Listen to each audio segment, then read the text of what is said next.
Bonjour à toutes et à tous et bienvenue dans ce nouvel épisode du podcast. Aujourd'hui, notre invitée c'est Melissa Micaletto, ancienne joueuse professionnelle, reconvertie en préparatrice mentale, en accompagnatrice et en particulier de jeunes, voire de très jeunes. C'est de ça qu'on a parlé, entre autres, de donner des outils aux plus jeunes à un âge où justement leur cerveau est en pleine exposition, en pleine explosion, on est en train de se créer des routines, comment on pouvait les aider pour devenir de vrais performeurs, car c'est la cible qu'elle s'est fixée quand elle a découvert la préparation mentale, au départ pour elle, mais déjà avec dans l'idée d'en faire son métier. Puis après, on a parlé de tout le processus du haut niveau, de sa méconnaissance, comment ça lui avait parfois fait défaut de ne pas connaître le haut niveau, et ce qu'elle essaie de transmettre désormais à travers des méthodes d'accompagnement de jeunes et de moins jeunes, que ce soit surtout dans le basket, mais également dans d'autres sports et même dans d'autres métiers, puisque le mot performeur s'applique à plein de domaines différents. On espère que cette vidéo vous plaira. Vous avez l'habitude, un petit like, ça nous aide toujours. Vous pouvez également mettre un commentaire, ça nous fait toujours plaisir et chaud au cœur de vous lire. Et nous, on se retrouve très vite pour un nouvel épisode avec une coach. À bientôt. Et on va commencer par parler de la marmite. J'adore commencer par cette question parce qu'au final, c'est toujours le point de départ. Comment t'es, toi, tombé dans la marmite basket? Parce que je sais que ton papa était sportif, mais que c'était pas il n'y avait pas forcément le lien avec le basket, je crois. Non, pas plus que C'est ça, non. arrivé par hasard. Ouais, Alors comment? alors pas exactement par hasard, pas exactement par hasard parce que j'avais de la famille plus ou moins proche qui était au basket et j'avais ouais, 7 ans au tout départ quand je me suis intéressée, quand mes parents... voilà. En fait, pour la petite histoire, c'était soit natation, soit basket, parce qu'on avait des amis, de la famille autour qui faisaient un peu les deux. Et en fait, il me semble que la première fois, le premier rapport avec le sport, c'était la piscine. Mes parents m'ont emmené à la piscine et en fait, ça a été tout de suite non, quoi. Je suis même pas rentrée dans l'eau et ça a été... Et encore aujourd'hui, j'aime pas l'eau. Et ça a été non, je peux pas, je me voyais pas faire les compétitions en intérieur dans le milieu aquatique. Et en fait, après, ils m'ont emmené au basket et ça a été tout de suite oui, tout de suite. Et en fait, j'ai jamais rien fait d'autre. Voilà, je sais qu'il y a plein de gens qui testent plein de sports. Moi, j'ai pas été du tout là-dedans. Et en fait, ouais, j'ai fait ça. J'ai commencé à 7 ans et puis j'ai arrêté entre guillemets de pratiquer, mais je suis toujours dedans d'une certaine manière à 29 quoi. Donc voilà, un vrai amour. C'est marrant que tu parles enfin, que tu parles de natation parce que le dernier podcast que j'ai fait c'était avec Nicolas Rimbaud et il disait moi j'ai fait de la natation et du basket et il trouvait que c'était top de faire à la fois un sport individuel sur lequel bah, tu développes des choses différentes toi en tant qu'enfant à ce moment-là ou adolescent par Ouais. rapport au sport collectif. Parce que bah, y en a un où y a toute la complexité de la cohésion et il y en a un où bah, t'es tout seul quoi et il faut t'affronter tout seul toi-même dans le développement du jeune.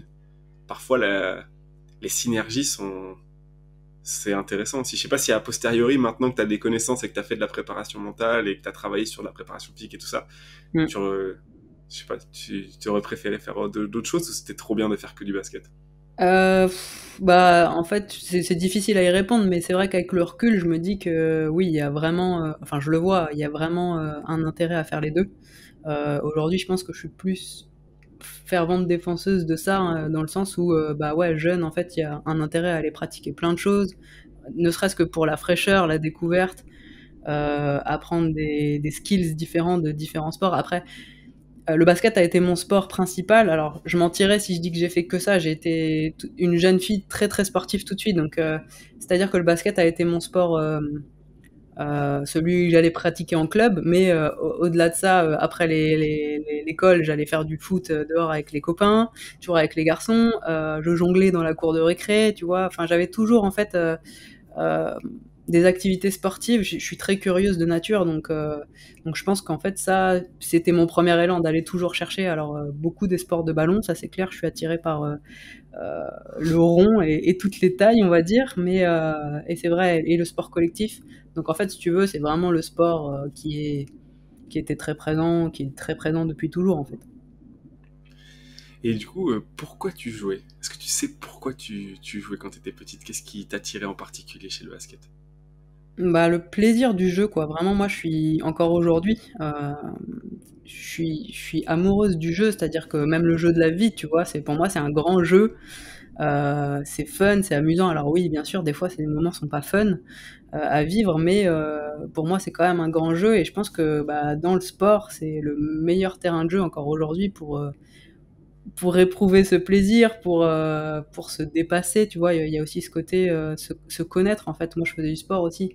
Alors peut-être pas toute jeune, hein, j'avais pas encore cette conscience-là certainement, mais au fur et à mesure des années, avec le recul, je me dis, bah, en fait, c'est ça que je cherchais. C'était toujours mieux me découvrir, voir jusqu'à où je pouvais aller, quelles sont mes limites, m'amuser, prendre du plaisir et aussi être avec les copains et l'entourage parce que bah, si j'ai fait du sport collectif, c'est quand même pas anodin. Ça fait partie de ma personnalité aussi.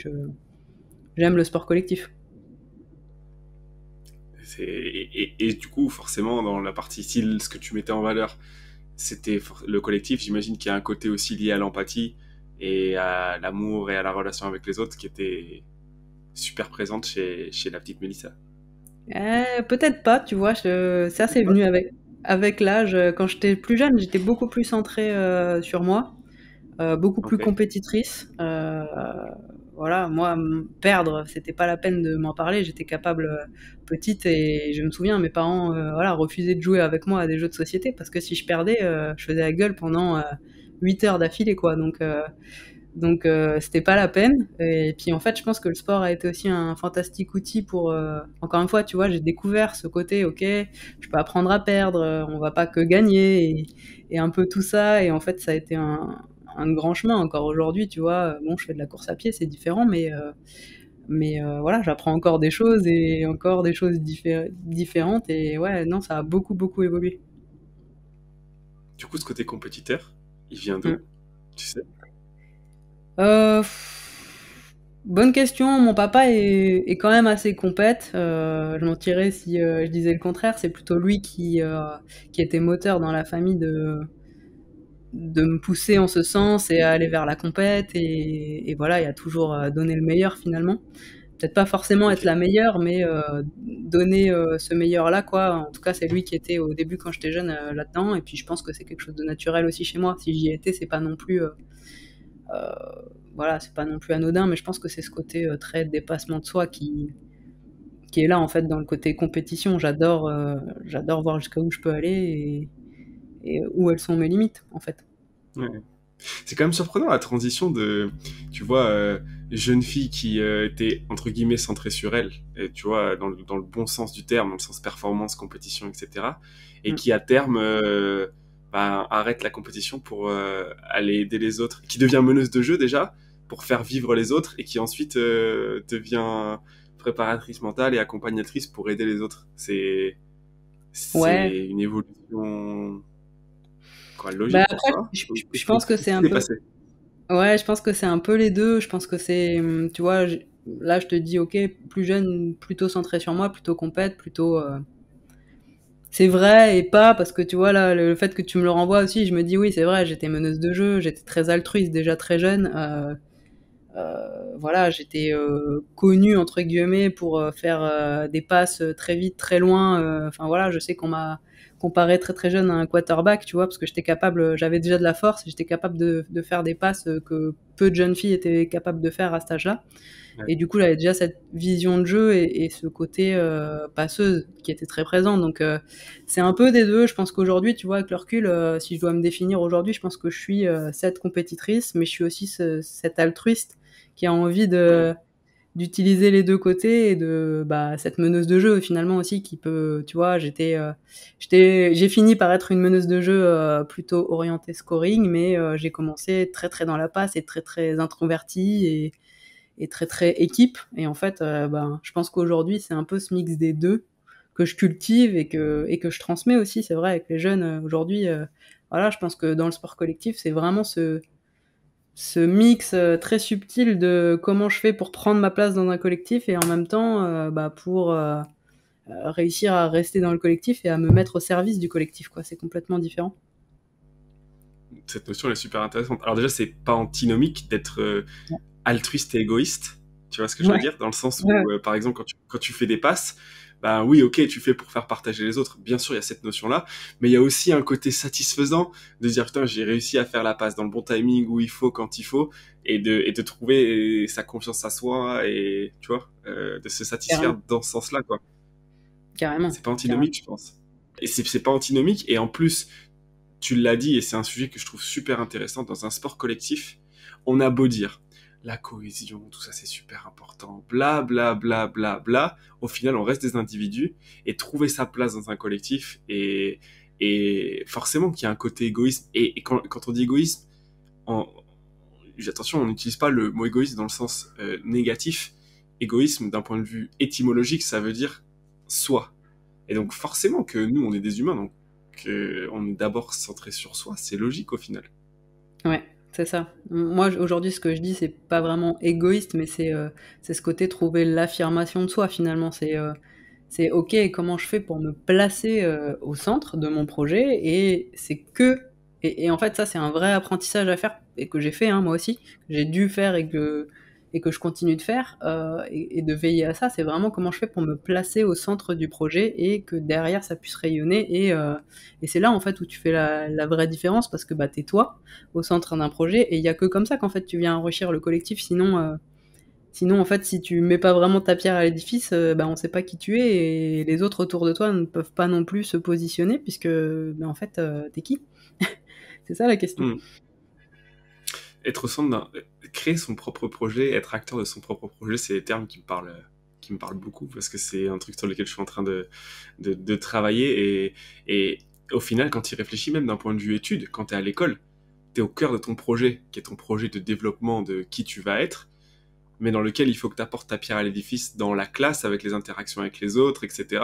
Et ce qui parfois génère des frictions parce qu'il y en a qui ont des meilleures notes que d'autres, alors qu'ils disent qu'ils n'ont pas travaillé, donc ça génère des tensions. Enfin, au final, de ce point de vue-là, c'est assez comparable, mais on le voit jamais comme ça, comme un projet duquel tu es acteur, mais il y a des gens qui participent autour, qui jouent dans ce Mmh, projet-là, quoi. C'est c'est assez ça. similaire au sport de ce point de vue-là. Oui, mais après, tu sais, enfin moi je vois vraiment ça. Tout est similaire finalement. Tu prends l'entrepreneuriat, tu prends le scolaire, tu prends le sportif. Finalement, c'est toujours la même chose. C'est juste, bah, tu prends des contextes différents, mais tout se retrouve. C'est-à-dire que tu vas encore une fois, moi aujourd'hui je travaille dans le domaine plutôt sportif, mais tout est transposable. C'est-à-dire que quand tu vas faire apprendre des choses sur toi et te remettre en question ou de l'introspection, bah derrière en fait ça te sert pour ta vie de tous les jours. C'est pas je reste cantonnée au sportif ou au scolaire et je l'emmène pas dans ma vie après quoi. Ouais, et parfois on a tendance à penser qu'il y a des choses qui n'existent que dans un domaine, et c'est pas vrai. Et une des pratiques les plus intéressantes de la créativité, c'est de prendre des choses qui sont faites ailleurs et de voir comment nous, on peut se les appliquer dans notre contexte à nous. Et je sais que c'est quelque chose que, pour t'avoir écouté le dire plusieurs fois, que tu fais, d'aller regarder bah, dans d'autres sports, par exemple, comment eux, ils font ça, ou d'aller regarder dans d'autres comportements, même si le joueur, il s'exprime pas comme moi, bah, peut-être qu'il fait ça d'une certaine façon, et moi, je peux me l'approprier et me développer d'une certaine façon. Donc, c'est un outil de créativité au final.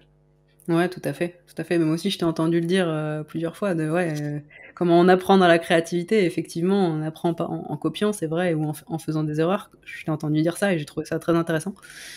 Et effectivement, bah, moi, j'ai toujours fonctionné comme ça, en fait. C'est-à-dire que même ma carrière de basketteuse, je peux pas dire aujourd'hui que c'est que Melissa Michaletto, comment je l'ai construite. C'était un peu d'Amel Boudera, c'était un peu d'une joueuse étrangère, c'était un peu je sais pas, une coéquipière quand j'étais jeune, un entraîneur qui me donnait quelque chose, voilà, un peu de jonglage dans la rue, enfin, tu vois, et que des choses que je prenais des informations et que j'ai amenées, en fait, dans mon basket.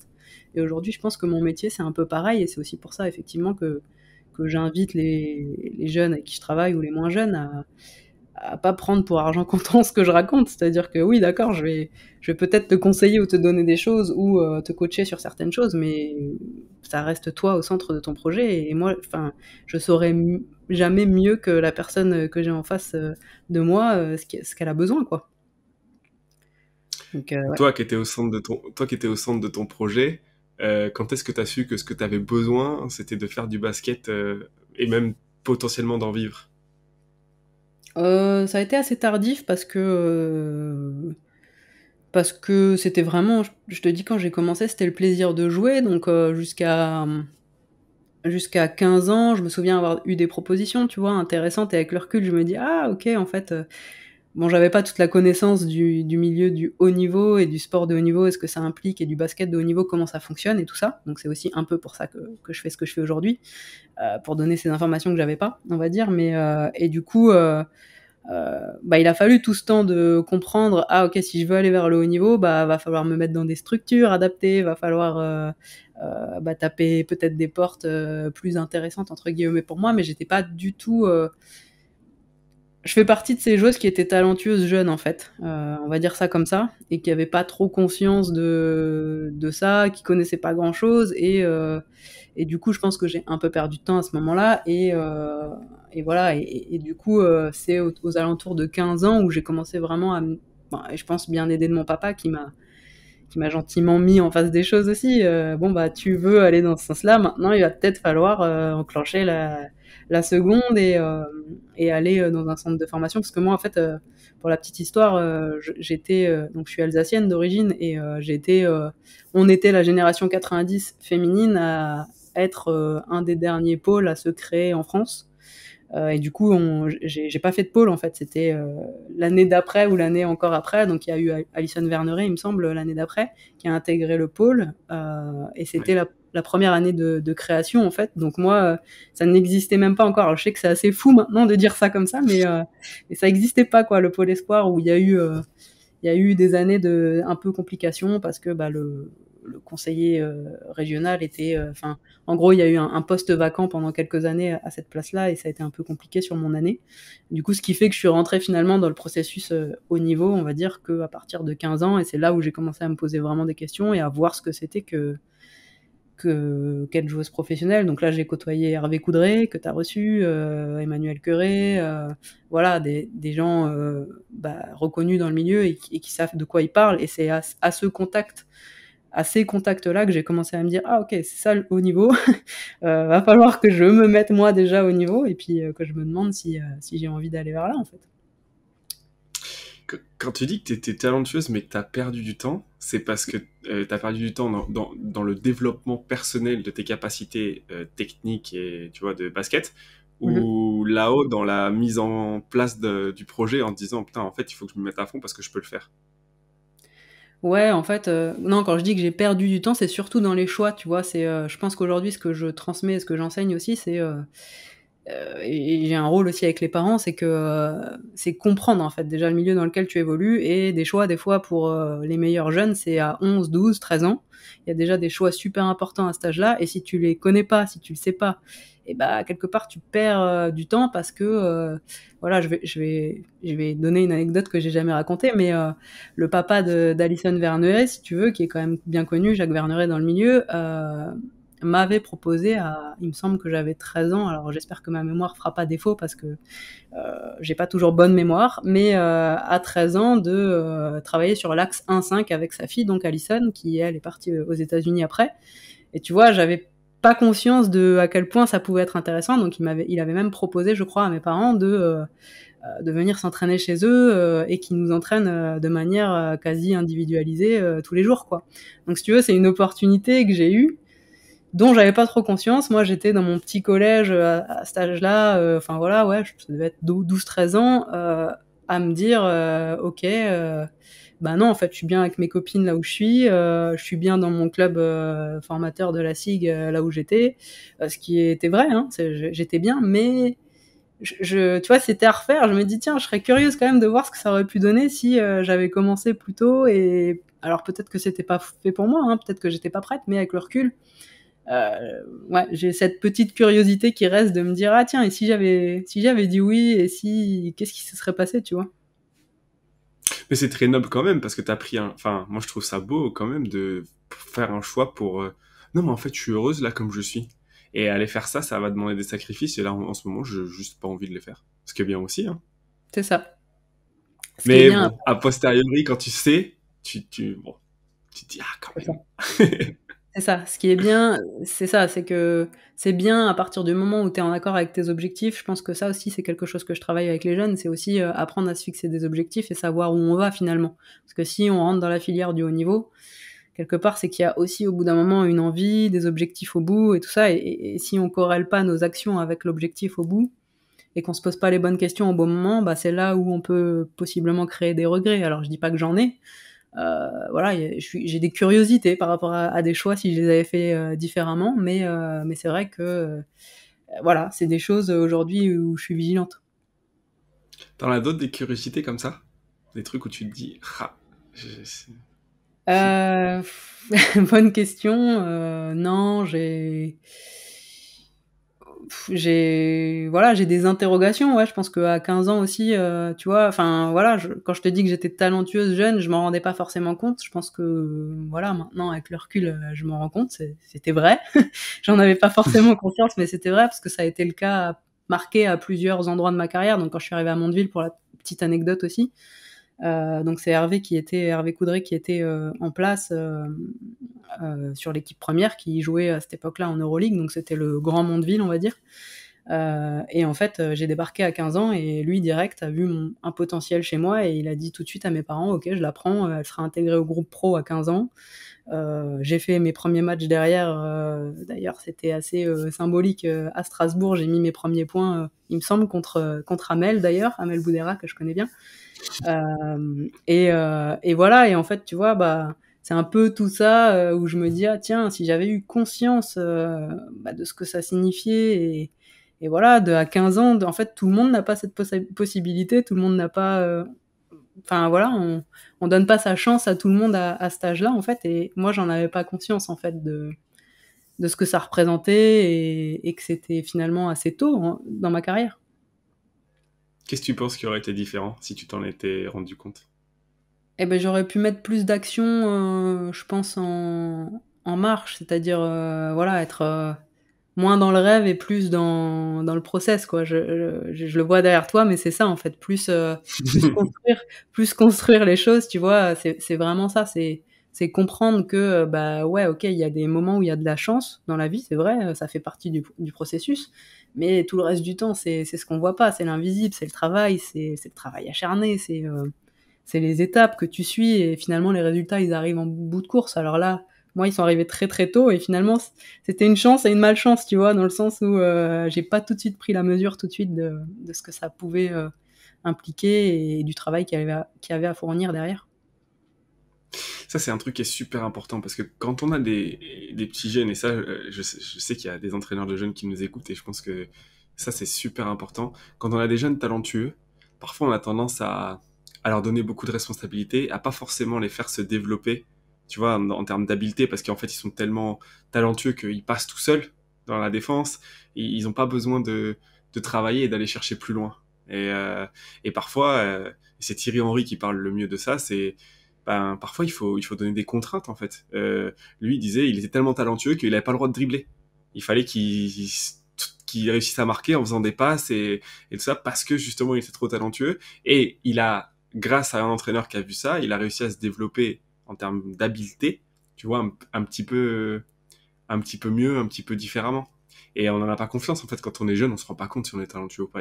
Juste, je passe parce que je passe. Il y a pas ce rapport à la, tu vois, à la Ouais, ouais, tactique, à la compétition que tu peux avoir plus vieux, quoi.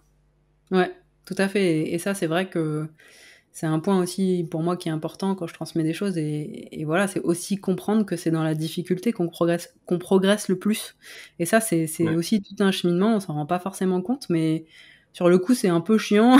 On se dit, ok, bon, c'est dur, on se heurte à des murs. Et en fait, c'est dans le sport, c'est tellement là où tu te construis en fait. C'est tellement quand ça heurte, quand tu arrives voilà, à te poser des questions et à te dire là, j'arrive pas à passer ce move ou j'arrive pas à passer ce truc. Et tu vois, là, pour rebondir avec ce que tu dis, c'est se mettre des contraintes. Bah, ça fait partie en fait de se mettre dans Bien des sûr. difficultés.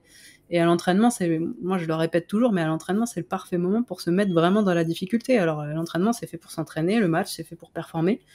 Si tu arrives à te mettre dans cette difficulté, te mettre des contraintes, bien d'aider ton entraîneur, hein, évidemment, quand tu as 15 ans, peut-être que tu as pas cette réflexion, certainement pas. Mais voilà, c'est pour les entraîneurs, ouais, c'est aussi réfléchir en fonction des personnes qu'il y a en face de soi, finalement. Tout le monde ne pourra pas avoir les mêmes contraintes alors je sais que c'est pas simple pour tous les entraîneurs, mais individualiser au max, quoi. Ouais, ouais. Je prêche ça, personnellement. Génial. C'est super important. Toi d'ailleurs, parce qu'on parle de ça, au final, t'as dit, t'as des records de précocité, t'as commencé super tôt. Et puis même d'un point de vue titularité, t'as été responsable d'une équipe également vachement tôt par rapport à la plupart des jeunes filles à l'époque, et toujours d'ailleurs, parce que t'as été titulaire à 18 ans, il me semble. Ouais, ouais, j'ai eu cette opportunité-là. Effectivement, après mon centre de formation, j'ai été choisie pour être première meneuse à Nice, qui était en l'équivalent de la Ligue 2 en fait maintenant, qui Mhm. était la N1 avant encore. Et ouais, et en fait, j'ai eu cette opportunité-là, et c'est encore à la fin de ma carrière une des plus grosses saisons que j'ai faites. C'est-à-dire que j'ai eu cette opportunité et j'ai réussi à la convertir en tout de suite quelque chose de correct. Alors, il y a des choses que je m'explique encore pas, tu vois, c'est-à-dire que, bah ouais, quand t'as 18 ans, tu tournes à 12-13 points de moyenne pour une meneuse et que tu joues en deuxième div, voilà, qu'est-ce qui a coincé derrière qui a fait que j'ai pas joué plus haut tout de suite? C'est encore des interrogations que je peux avoir, même si effectivement j'avais le projet études quand même toujours à côté, et j'avais toujours ce double projet. Ça fait encore peut-être partie de mes questions que je me pose, tu vois. Ok, si j'avais tout misé sur le basket et que j'avais rien fait à côté, comment ça se serait passé, tu vois? Et voilà, donc oui, j'ai eu tout de suite cette chance d'avoir beaucoup de responsabilités, et ça a été hyper formateur parce que évidemment, quand je parle de se mettre dans l'inconfort et tout, t'es dans l'inconfort, quoi. C'est-à-dire que tu te retrouves avec. En plus, c'était une grosse équipe Nice à l'époque. Alors le club après a eu des difficultés financières, et ça a été compliqué pour ma première saison. Moi, je suis rentrée direct dans le bain du sport professionnel avec tout ce que ça peut comporter, et la découverte encore une fois. Mais voilà, il y avait un gros roster, et du coup, voilà, j'étais tout de suite à l'entraînement contre des joueuses comme Joanne Gomis, voilà, qui t'apprennent la vie, quoi. J'ai envie de dire, quand tu l'as en défense contre toi Quelle tous les peste! jours, Quelle peste! bah ouais, voilà, tu apprends, tu apprends par le dur. Avec tout le respect qu'on a pour Joanne, mais parce que c'est une défenseuse tellement, enfin, c'était, puisqu'elle a pris sa retraite, Ouais. euh, absolument incroyable. Tu parlais d'obstacles, c'est un sacré obstacle pour le coup, ça. Oui, oui, oui, mais c'était vraiment formateur, quoi. Vraiment, Ouais, si c'était à refaire, 1000 fois, quoi. Oui. mais je comprends. Et dans ton parcours, t'as fait pas mal de clubs. D'ailleurs, je t'ai entendu même dire que t'avais fait une expérience européenne, mais j'ai pas trouvé où c'était. Jeune, en fait, c'est pas que j'ai fait une expérience européenne, c'est que j'ai joué en Euroleague avec Mondeville, en fait, quand j'étais jeune. Alors, il me semble Ah, de mémoire que j'ai joué 2 fois, tu vois? Donc j'ai eu l'expérience finalement d'avoir quand même mis le pied sur le terrain. Alors certes, d'accord. voilà, une toute petite expérience, mais elle était là quand même, et comme dit, c'était les belles années de Mondeville, donc je m'entraînais tous les jours avec l'équipe professionnelle, si tu veux, donc je voyais ce que c'était que de jouer en Euroleague, je voyais ce que ça demandait comme temps, comme déplacement, enfin voilà, ça je l'ai vraiment vécu, quoi. Ouais, je comprends. Parce que ouais, je croyais que tu parlais en termes de que t'étais parti à l'étranger. Bah, j'avais mal interprété la phrase. Ouais. De toute façon, l'Euroleague, c'est un niveau au-dessus. Hein. Tout le monde le dit, et c'était vrai à l'époque, et c'est toujours le cas aujourd'hui. Que Ouais. voilà. Donc ils mettent les pieds. En plus, dans l'ambiance bouillante qu'il y a à Mondeville, ça doit être même aujourd'hui des beaux moments comme ça. Là, si je te dis, tu vois, des moments marquants, d'émotion, d'ambiance, c'est là que c'est ces moments-là qui te viennent en premier. Ouais, c'est un mix, mais c'est vrai que Mondeville, c'était quelque chose vraiment ces années-là. En plus, voilà, moi j'avais la chance vraiment de m'entraîner contre Caroline Quéclin, qui est devenue Aubert, voilà, tous les jours, et qui était la meilleure passeuse de l'Euroleague ces années-là. Donc c'était, voilà, tu vois, en termes de niveau, c'était assez impressionnant, et c'est vrai que vivre que ce soit sur le terrain d'ailleurs, des fois quand j'avais la chance d'être avec les pros, c'était pas tout le temps le cas, ou en tant que spectatrice, quoi, juste de sentir et de voir ce qui se passait, la ferveur, et c'était vraiment sympa, quoi. Je pense que on a vraiment vécu des belles années avec Mondeville à cette époque-là, quoi. Alors ouais, ça fait 15-20 ans maintenant, mais j'en garde vraiment des bons souvenirs, parce qu'évidemment après j'ai vu d'autres salles, j'ai vu, voilà, tu vois, en tant que spectatrice aussi, il n'y a pas que en joueuse, tu vois, il y a des choses qui marquent, mais quand tu vas à l'ESBVA, bon, bah, t'es dans la salle, ça fait du bruit, c'est sympa, tu vois, en termes d'ambiance. Et en tant que joueuse, moi, j'ai jamais trouvé d'autres publics plus enthousiasmants et derrière ces équipes que dans le Nord, quoi. Vraiment, moi, il y a une partie de mon cœur de joueuse qui est aussi allée dans le Nord parce que je trouve que les supporters sont différents, ont, je sais pas, un rapport différent avec leur. C'est vraiment leur joueuse, leur joueur. Voilà, il y a un lien qui est différent que aux autres endroits de la France, quoi. C'est la fête. Le match, c'est la fête. Ouais, c'est vrai. Il y a une partie de ça, ouais. Pas... Ouais, moi, pour avoir eu la chance d'y vivre, et ouais, les gens sont... C'est la fête. C'est une façon d'aller partager un moment en famille. Enfin, c'est vraiment l'essence de ce que c'est le sport et de participer aux événements et pas juste voilà, être là pour regarder un spectacle, quoi. C'est clair, Je pense que c'est c'est clair. ça. Donc, tu as fait plein de clubs. Donc, alors, tu as parlé de Nice et que tu as eu une expérience compliquée parce que, bah, voilà, ça, c'est des choses auxquelles les joueuses vous contrôlez pas, les joueurs, c'est pareil, mais que bah, parfois on est confronté à des problématiques administratives, financières, des choses qui sont au-dessus du club et que bah, on n'a pas le contrôle sur ça. Et tu as parlé de professionnalisation. Est-ce que toi, tu as vu une évolution au fur et à mesure de ta carrière et même après maintenant de la professionnalisation du sport?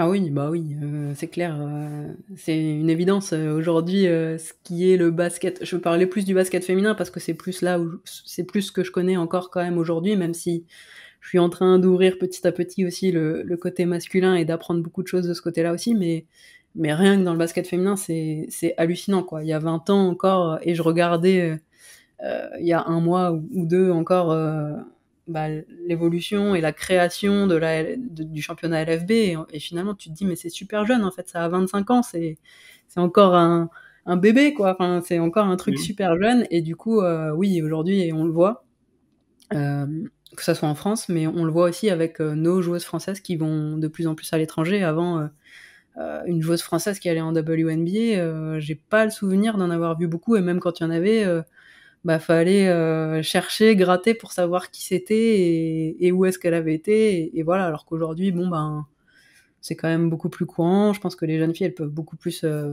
se projeter et s'identifier aussi et se dire que c'est possible, alors que nous, enfin voilà, moi j'ai le souvenir, voilà, j'avais 2 joueuses préférées, c'était Diana Taurasi et Sue Bird. Bah, ça va Pas que mal. j'ai un, ouais, mais j'ai un petit côté fouineuse, tu vois, curieuse, donc il fallait quand même vraiment que je cherche des infos pour en avoir, parce que je pense pas que si tu demandes à beaucoup de joueuses de ma génération si elles allaient regarder des choses un petit peu à l'étranger et si elles s'identifiaient. Euh, je suis pas sûre, parce qu'on n'avait vraiment pas accès à ça. Donc ouais, ça s'est professionnalisé aussi. Voilà, je disais, il y a eu des soucis au niveau du club, avec des clubs qui mettaient la clé sous la porte. Ça m'est pas arrivé qu'une fois, ça m'est arrivé 2 fois en carrière, quasiment à la suite d'ailleurs. C'était mes 2 premiers clubs, donc c'était vraiment bienvenue dans la professionnalisation. Et Et ouais. ouais, au top. Et voilà, et après on a senti que ça se professionnalisait, ça se durcissait au niveau voilà, accompagnement. Je pense qu'il y a eu aussi, je connais pas tous les dessous, mais je pense qu'il y a aussi eu un petit peu plus de peut-être d'échanges, d'accompagnement au niveau des dirigeants du club pour aussi éviter. Voilà, moi j'ai connu des présidents qui mettaient de leur poche dans les clubs et ainsi de suite, et pour qu'il y ait un peu des choses comme ça, et qu'on arrête un petit peu d'être à mi-chemin entre le professionnel et le privé, en fait. Donc je pense que ouais, en 10-15 ans, ça a énormément changé, et j'espère que ça se voit plus trop maintenant. Alors je suis plus exactement dedans, donc je sais pas, j'ai pas les insides, mais j'ai quand même l'impression que c'est plus sain qu'avant. Pour moi, il y a un exemple qui est tout simple, et encore, la professionnalisation, c'est un chemin permanent de toute façon, hein, mais c'est que je me rappelle dans les années 2000, il y avait qu'un seul club qui avait un kiné. Et je parle même pas de choses super complexes comme avoir un préparateur mental qui puisse aider les joueuses, hein. Juste Ouais, quand il y a un blessé, ben il y avait des matchs, donc l'immense majorité des matchs, où il y avait personne qui était là pour savoir ce qu'il fallait faire, quoi. C'est quand ouais, même fou. ouais, C'est-à-dire c'est qu'on investit de l'argent sur des choses et tout, et il y avait absolument personne qui était capable d'en prendre soin. c'est ça, c'est ça. Mais oui, il y Et a plein de. aujourd'hui, c'est plus du tout le cas. Non, non, après, ouais, il y a plein on a eu beaucoup d'avancées, il y a plein de choses qui ont changé et c'est bien, hein. Moi, je suis ravie et j'espère qu'on va continuer sur cette lancée et c'est bien parce qu'on est dans un milieu de performance et tu peux pas, en fait, ne pas avoir, de choses faites pour, encadrer cette performance finalement parce que enfin, après je comprends, je vois aussi maintenant en étant un peu plus en dehors et moins émotionnellement touchée peut-être, heu, voilà, ce qui se passe et comment on gère un club et aussi là où il y a du budget et là où il y en a pas. Donc voilà, je comprends aussi les problématiques des clubs et il faut faire des choix au bout d'un moment. Donc oui, peut-être que le kiné, prenait un peu plus il y a 15 ans. Aujourd'hui, c'est le préparateur physique et puis demain, ce sera le préparateur mental et voilà. Mais quand je dis ça, c'est pas du tout une critique envers les gens, c'est juste que, et tu l'as dit, de toute façon, mettre les bouts pour en faire un club qui tenait et une structure. On le sait, hein, le sport, c'est pas le meilleur investissement pour être bénéficiaire si t'es un investisseur, quoi. C'est Donc clair.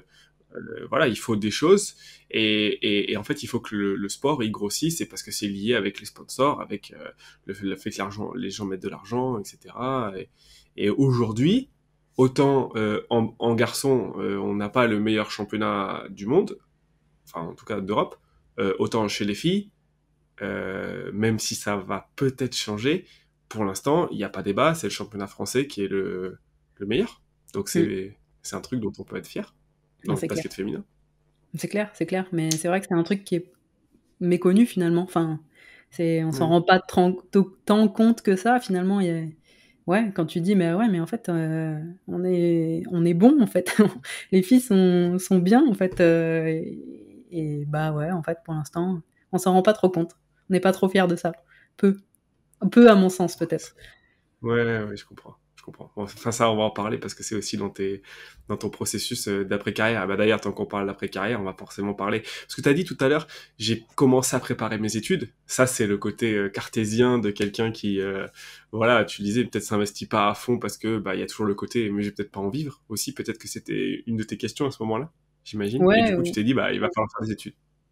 ouais, c'est vrai qu'il y avait ça et puis, bah, dans le basket féminin, je pense que c'est quand même un truc qui est, très présent, mine de rien. C'est quand même quelque chose qu'on te dit, tout le temps et voilà, donc j'ai aussi un peu suivi, je pense que ce qu'on me préconisait et peut-être sans trop le remettre en question et bah, c'est normal aussi si tu sais pas, si tu peux en vivre, tout ça, bon c'était risqué en fait donc ouais, je et puis après encore une fois la curiosité, le goût d'apprendre, ça c'est quand même quelque chose qui fait partie de moi donc l'envie d'avoir, toujours j et encore aujourd'hui, hein, j'ai toujours, des doubles, des triples projets parce que tout se nourrit chez moi et quand je me lance dans un truc, finalement, ça va nourrir l'autre truc et ainsi de suite et je pense que les études, c'était un peu ça. Au début, j'ai fait des études, de STAPS parce que ça me permettait d'avoir le théorique sur l'apprentissage, basket finalement, enfin l'apprentissage sportif. Je venais le compléter par, de la physio, de la nath, comprendre un peu comment ça marche et voilà. Donc c'était un peu ça le départ et puis finalement je me suis dit: «Ah mais en fait, j'aime quand même bien ce côté études et voilà» et je me suis spécialisée dans le management du sport parce que c'est quelque chose qui m'intéresse. Mais c'était un Alors, peu comme ça. j'ai vu qu'au milieu, t'avais glissé un peu de BTS communication. Ouais. Euh, Ouais. comment t'en es arrivé là? Ben, en fait, mon cursus scolaire, il a été compliqué parce que comme dit, si on revient un peu en arrière, à 18 ans, donc je suis tout de suite première meneuse, mon entraîneur à l'époque, c'est Odile Santaniello, qui a une grande exigence et qui a fait, que du basket. Alors je peut-être que je connais pas toutes les informations, mais en tout cas qui a vécu de ça et du coup qui, ma première année, a eu beaucoup de mal à comprendre que j'allais faire autre chose, en fait et que pour elle, il y avait besoin d'avoir une joueuse, une meneuse, sur qui elle pouvait compter et qui était dédiée à ça.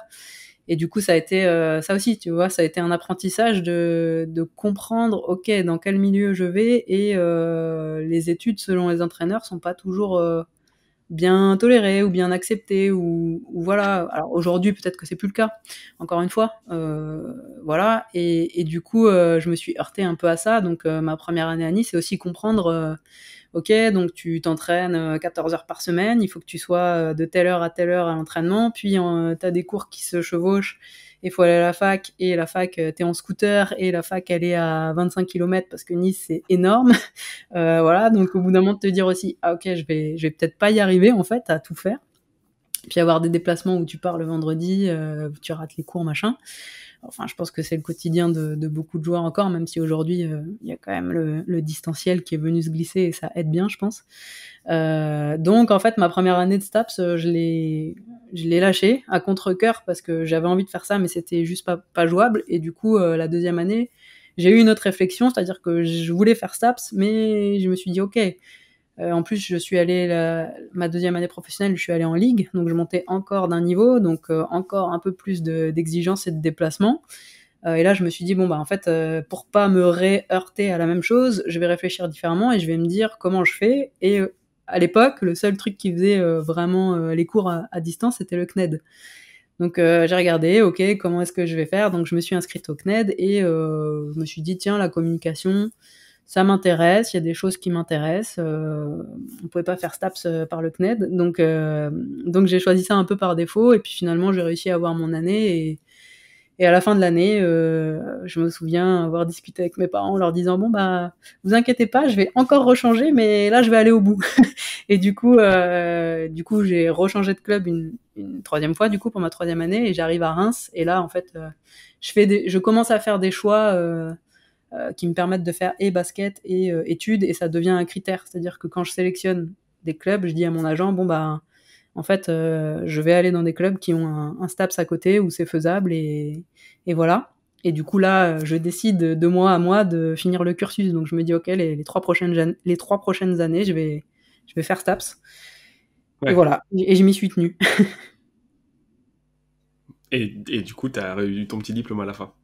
Voilà, j'ai eu mon petit diplôme et mais voilà, bon, c'était encore une fois, je sais pas si je préconiserais ça aujourd'hui, à des jeunes et à des enfin, ça dépend du projet, mais voilà, peut-être que finalement, tu vois, des fois considérer c'est important de faire quelque chose à côté, je renie pas ça, mais voilà, remettre dans le contexte et se dire: «Est-ce que ce que je suis en train de faire, ça va me servir peut-être 10 ans plus tard?» Je sais pas, c'est assez difficile finalement, aujourd'hui je le remets en question parce que tu changes en fait. La Mélissa d'aujourd'hui à 33 ans qui est entrepreneur, c'est pas celle qui avait des rêves à 18 ans quoi et ni à 20 et qui a commencé un cursus scolaire donc c'est assez difficile finalement de se projeter dans un truc qui peut-être, bah, sera inutile ou sera utile. Après ça dépend les projets en fait.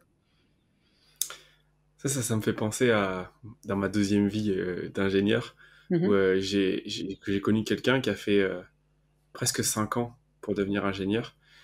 Et au moment de prendre son diplôme, c'est pas ça que je veux faire. C'est médecin, qui a lâché et qui est reparti dans les études de docteur. Alors, pour en mettre dans le contexte, ça fait quoi? Ça fait les 5 ans plus, c'est quoi? C'est 10 ans pour être médecin? Enfin, Ouais, 8 c'est... ouais. Ouais, enfin... Bon, c'est un truc de fou, quoi.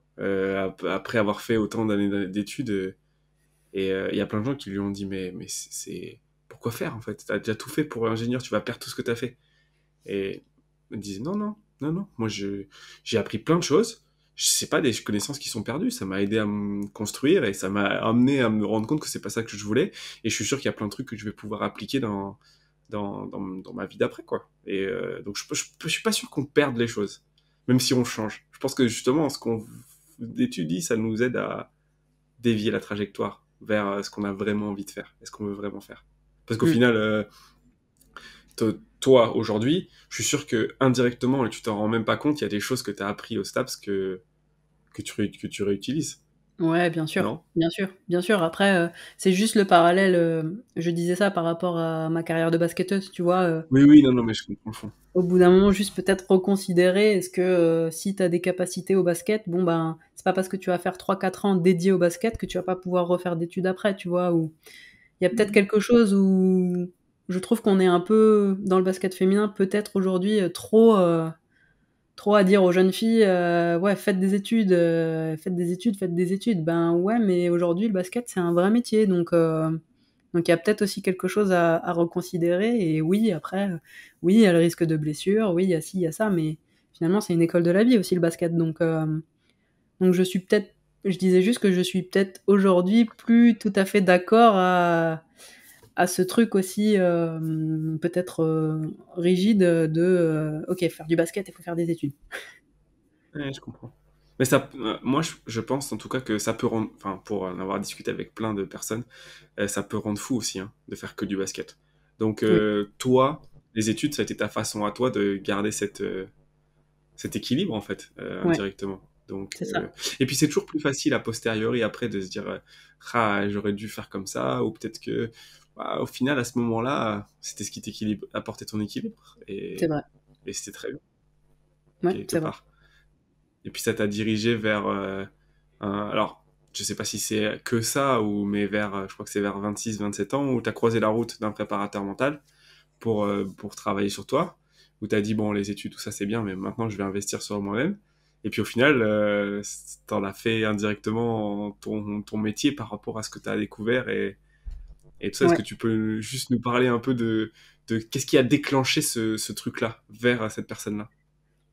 Ce qui a déclenché, c'est plutôt, je sais pas si je nommerais ça comme ça, mais j'allais dire un mal-être, mais c'est pas vraiment ça. C'est une sensation de pas exploiter tout ce que j'avais en fait, et de me dire ok, bon, parce qu'en fait, pour faire correspondre, vers 26-27 ans, j'étais une joueuse aguerrie, j'avais déjà été vice-championne de France de Ligue 2. Enfin, en fait, j'avais joué en Ligue, j'avais la sensation d'avoir fait le tour par rapport à mes objectifs personnels. C'est-à-dire que, ben, voilà, moi, comme dit, j'ai toujours été une joueuse et études et basket, donc j'avais pas non plus des grosses ambitions de jouer en Ligue tant et tant d'années ou de faire des titres. Et du coup, c'était plutôt me dire ok, qu'est-ce que je peux ouvrir comme porte nouvelle encore pour m'apporter des clés, voir les choses différemment. Voilà, comment je peux faire. Je travaillais un peu sur entre guillemets tous les paramètres. Enfin voilà, j'avais pris un préparateur physique depuis 2 ans. Je voyais une différence. Je commençais à individualiser beaucoup plus le travail. Ben voilà, à 26-27 ans, je pense qu'on est aussi plus mature, on comprend plus les choses, on se comprend mieux aussi, et on sait de quoi on a besoin. Mais il me manquait cette partie-là, et voilà. Et en fait, tout bêtement, je voyais des publications passer sur les réseaux de ce préparateur mental, effectivement.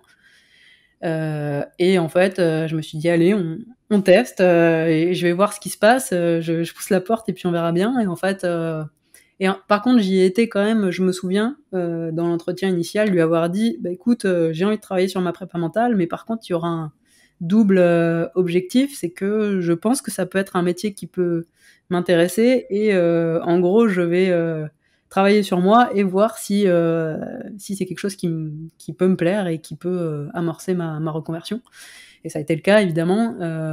J'ai découvert un monde voilà, que j'adore, qui me fascine, qui était aussi peut-être une suite logique. Voilà, je parlais de dépassement de soi, de remise en question. Voilà, dans le sport, c'est un super outil. Ben, là, c'était encore aller un peu plus loin, peut-être, dans cette démarche-là de développement personnel. Finalement, c'est un peu ça. C'est comment je fais pour exploiter tout mon potentiel et pour qu'à la fin de ma vie, j'ai rien à regretter, quoi. En gros, c'est des grandes questions, mais c'est un peu ça, quoi.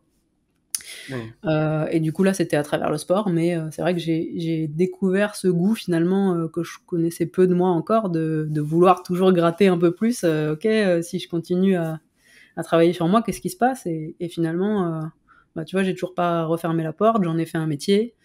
Je transmets ce goût-là aussi, je pense, et j'ai des jeunes aussi qui m'ont déjà posé la question, mais ok, comment on fait, c'est quoi les études, comment ça marche, voilà. Donc c'est que quelque part, bah, je transmets aussi, donc c'est chouette.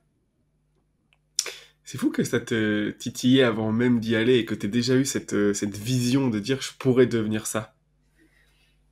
Ouais, ouais, je sais pas, tu vois, je sais pas pourquoi. Après, j'ai une grande curiosité. Moi, je suis très j'aime l'innovation, j'aime les trucs où tout le monde se dit, «Oh là là, mais c'est des fous, qu'est-ce qu'ils font?» Moi, je vais y aller, tu vois? Enfin, voilà, Mmh.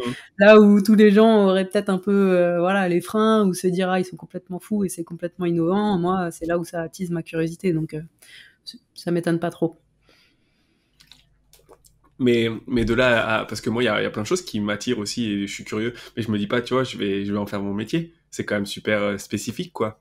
Et oui, après, ça, c'est sûr, c'est un goût. C'est-à-dire que le côté psychologique, le côté, ouais, développement personnel, le côté vraiment subtil, on peut dire, on peut un peu nommer ça comme ça, mais le côté, voilà, comprendre les choses, aller en profondeur, ça, c'est vraiment, ça fait partie de ma personnalité. Je pense que c'était déjà dans mon basket, sauf que c'était pas suffisamment nourri, ce côté-là. C'est-à-dire que voilà, au bout d'un moment, vers 26-27 ans, ça correspondait aussi au moment où je commençais un peu à tourner en rond et à me dire, OK, bon, j'ai découvert beaucoup de choses, appris beaucoup de choses sur moi. Maintenant, comment je fais pour aller plus loin? Donc finalement, c'est aussi pousser ce goût que j'avais de la découverte de l'humain, tout simplement. Ça a toujours été présent chez toi, même quand t'étais plus jeune? Ouais, parce que je pense que oui. Après, il y a eu cet amour du sport et je suis quelqu'un d'entier et de passionné. Je pense que ça transpire, mais donc je me suis dirigée vers cette première carrière et j'ai pas trop regardé à droite à gauche. Mhm. Mais tu vois, si je remonte un peu à quand j'ai commencé mes études, je pense qu'avant de faire STAPS, une de mes premières volontés, c'était de faire une fac de psycho. C'est juste que, comme j'avais des responsabilités et que dans ma tête, je pensais que ça allait être très compliqué, certainement que ça l'aurait été, STAPS, c'était quand même le truc qui était le plus adapté, on va dire, où j'allais moins devoir batailler pour, si je rate une heure de sport, enfin, voilà, pour pouvoir jongler avec, Ouais, mes plannings. Mais je pense que si j'avais eu, temps illimité, j'aurais fait psycho à la place de STAPS, quoi. ça a du sens. Ouais. Ouais, Ça a ouais. du sens. T'as fait le switch assez vite? C'est-à-dire que quand t'as commencé à travailler, enfin, quand est-ce que t'as commencé à te dire, ouah, ça c'est vraiment quelque chose que je veux faire dès la première séance avec lui, petit à petit ça a pris du temps. Comment ça s'est Ouais, passé? bah, j'ai fait, alors de travailler, ça a pas été tout de suite, enfin de devenir préparatrice mentale, moi, ça a pas été tout de suite. C'était d'abord, dans un premier temps, travailler sur moi.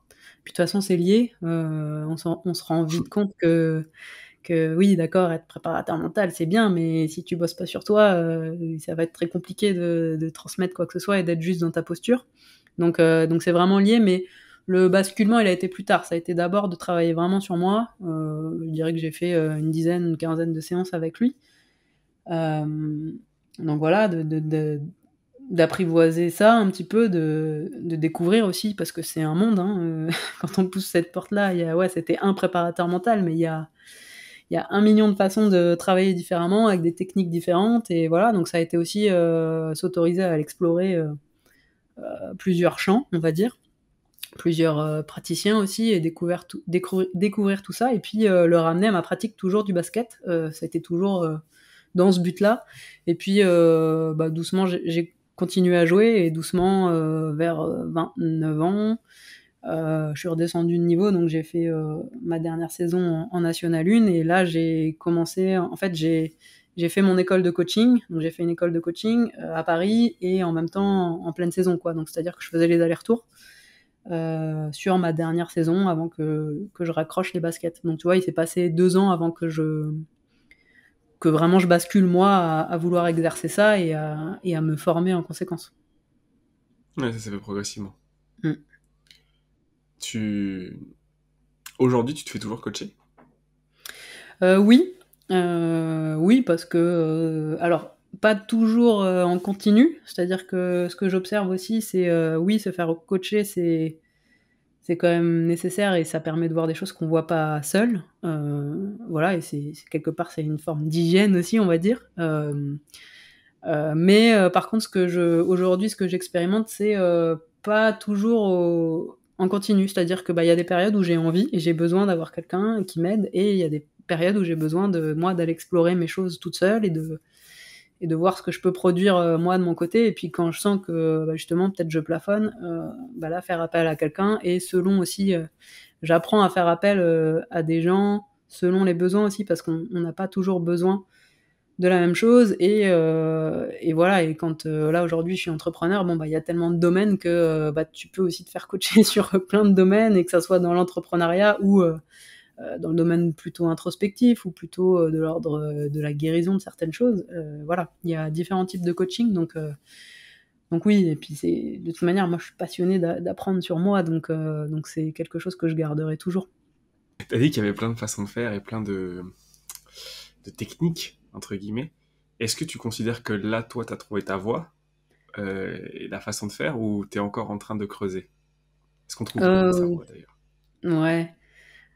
Je pense que j'ai trouvé, je suis de plus en plus au clair effectivement sur ce que je propose, comment je le propose, à qui je peux le proposer. Après, j'aime pas parler de méthode ou de... C'est trop fermé pour moi, ça. C'est quelque chose que je me rends compte que voilà, il y a des coachs qui sont très sur des méthodes, voilà, sur des choses ciblées qui accompagnent d'un point A à un point B. Moi, je suis peut-être sur quelque chose plus ouvert aujourd'hui. Après, je suis vraiment formée à un coaching d'émergence, ça s'appelle. Donc, c'est-à-dire vraiment, tu viens avec ce que tu as, et puis à partir de là, on travaille sur des Mhm. choses. Alors, évidemment, j'ai des outils. Je me forme en continu sur des choses. J'ai une palette, j'ai ma petite boîte, on va dire. Et je sors...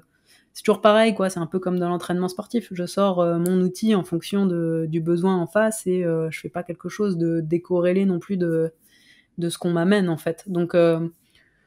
Donc oui, je pense qu'aujourd'hui, voilà, comparé à il y a 4 ans quand j'ai commencé, aujourd'hui, je pense que je suis assise dans la confiance de ce que je peux proposer aujourd'hui, et plus que quand j'ai débuté. Ça, c'est normal. Je pense qu'on passe un peu tous par là. Comme quand j'étais basketteuse au début, je savais pas trop ce que je faisais tout le temps. Bon, bah voilà, c'est un peu pareil pour tous les métiers. Là, c'était quand même une reconversion. Aujourd'hui, j'ai plus de clarté dans ce que je peux proposer. Ben, évidemment, je continue à la faire évoluer. Comme tu disais, voilà, on n'est jamais arrivé, donc ouais, j'amène toujours des nouvelles choses, et comme je disais, bah, c'est aussi en allant chercher à droite à gauche des choses qui me plaisent, qui me parlent, et toujours, comme je suis dans le domaine du sportif, toujours au service et expérimental. C'est-à-dire que je suis pas quelqu'un qui va avoir une méthode ou avoir quelque chose de très théorique. Ce sera toujours, tu vois, il y a la séance, et puis il y a aussi ce qui se passe entre les séances. C'est-à-dire que bah, moi, je vais aller pousser à expérimenter. Ok, si tu fais ça, il se passe quoi? Et puis la séance d'après, on me ramène, ok, il s'est passé ça, j'ai fait ça, j'ai osé faire ci, j'ai eu cette interaction que j'osais pas avoir. Enfin voilà, et vraiment, on est dans une forme de co-construction aussi de certaines choses des fois. Enfin, en écoutant tout ce que tu me dis, alors c'est marrant, parce que c'est ça, c'est dans ça que je voulais parler, c'est l'écoute. C'est un mot que tu utilises souvent. C'est au centre du coup même de ta pratique au final, parce que la première chose que tu fais au final, c'est écouter pour pouvoir transmettre. Ça aussi, quand t'étais toi meneuse de jeu, t'écoutais beaucoup? Ouais, je pense que ça, c'est une de mes forces. Ben, là, maintenant, tu me vois parler beaucoup plus, dire des choses, mais jeune, jusqu'à, je sais pas, 25 ans, j'étais pas une meneuse très communicante. D'ailleurs, je pense que c'était le cauchemar de mes coachs.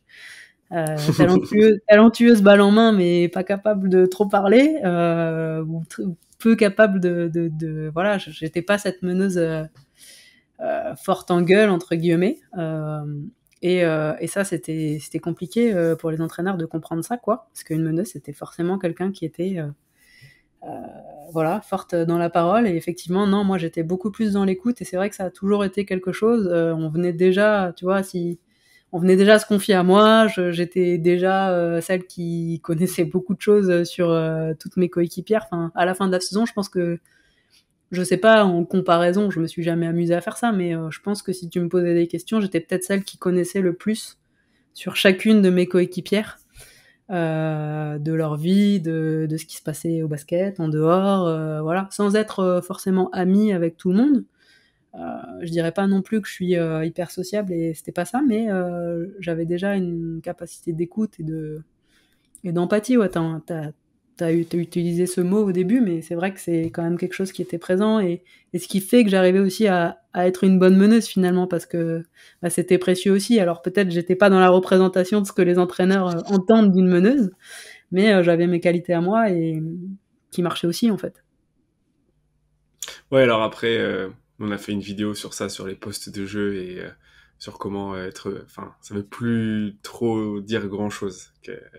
Voilà, il y a des profils de joueurs qui sont un peu plus complexes que juste la meneuse, c'est celle qui a la balle et qui dirige et qui écoute ce que le coach y dit et qui parle beaucoup avec lui et qui fait jouer les autres, quoi. C'est pas aussi simple que ça. Si ça l'était, ça se saurait, quoi.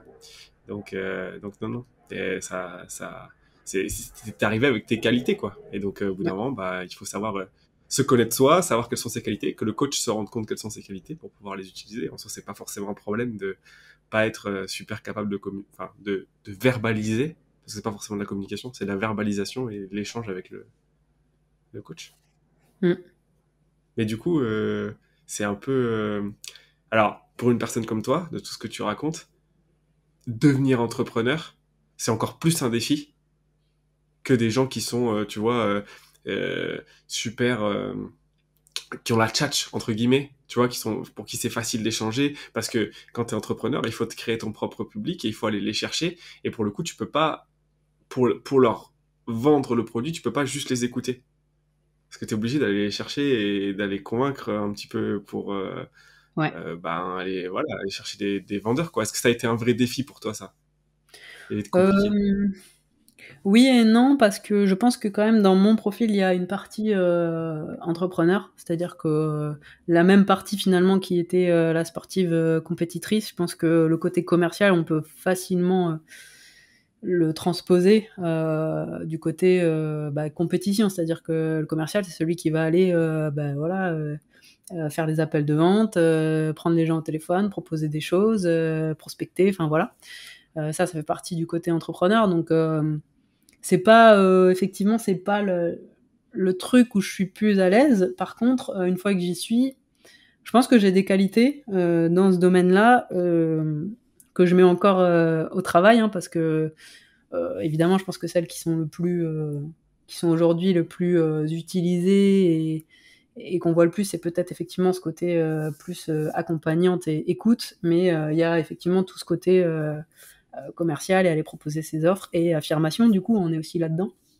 Et je pense que c'est Mhm. un combo des deux à trouver, que je trouve de plus en plus et avec lesquels je me familiarise de plus en plus. Après, encore une fois, c'est comme sur le terrain, quoi. C'est un travail d'entraînement perpétuel. C'est à force de décrocher le téléphone, d'avoir les gens et de leur proposer et de modifier tes offres et d'entendre aussi, tu vois, c'est aussi trouver le milieu entre ce que veulent les gens et ce que toi tu veux proposer et ensuite bah, trouver le juste milieu entre les deux qui fonctionne et où personne se sent lésé finalement. En tout cas, voilà, c'est comme ça que je le vois aujourd'hui dans le côté business.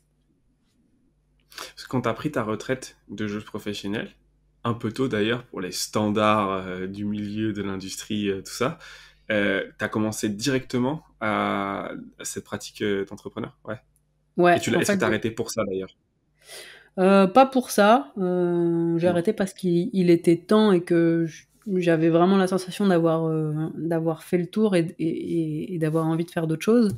Et j'avais justement ce côté entrepreneur qui m'appelait dans le sens où j'étais déjà voilà plutôt dans le côté préparation mentale, développement personnel et du coup bah là-dedans il y a quand même beaucoup d'entrepreneurs, c'est-à-dire que c'est beaucoup de gens qui sont à leur compte.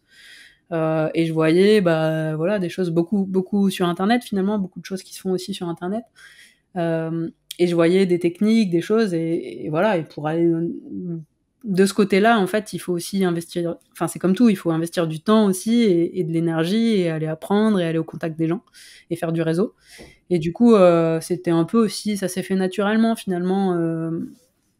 Ma dernière saison, j'ai vraiment fait chevaucher la préparation mentale, donc me former, le coaching, le basket, donc j'étais toujours joueuse, et la création d'entreprise où bah, voilà, j'ai lancé Basketball Impulsion, qui était d'abord où on s'est un peu testé, on était deux à faire de la formation en ligne, mais on s'est vite rendu compte que c'était pas notre truc, et voilà, où finalement ça a servi de laboratoire Et ensuite, progressivement, j'ai repris Basketball Impulsion seule, et là je l'ai fait passer uniquement sur de la préparation mentale. Donc là en fait j'ai un peu allié les deux, et je me suis dit ok, je vais juste reprendre.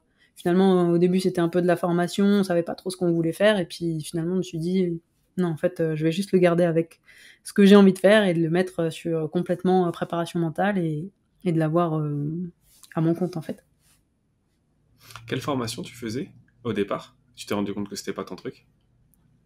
De la formation en ligne, on a fait plutôt du technique. En fait, on a fait, je crois, 3. C'était une partie quand même sur la partie mentale, une partie sur du technique, donc sur du dribble. Et là, c'était vraiment les prémices. Enfin, voilà, tu pourras, enfin, si les gens sont intéressés, c'est facilement retrouvable. Aujourd'hui, toute la formation en ligne de dribble est sur YouTube, mais voilà, c'était un petit peu se familiariser avec comment on fait une formation en ligne.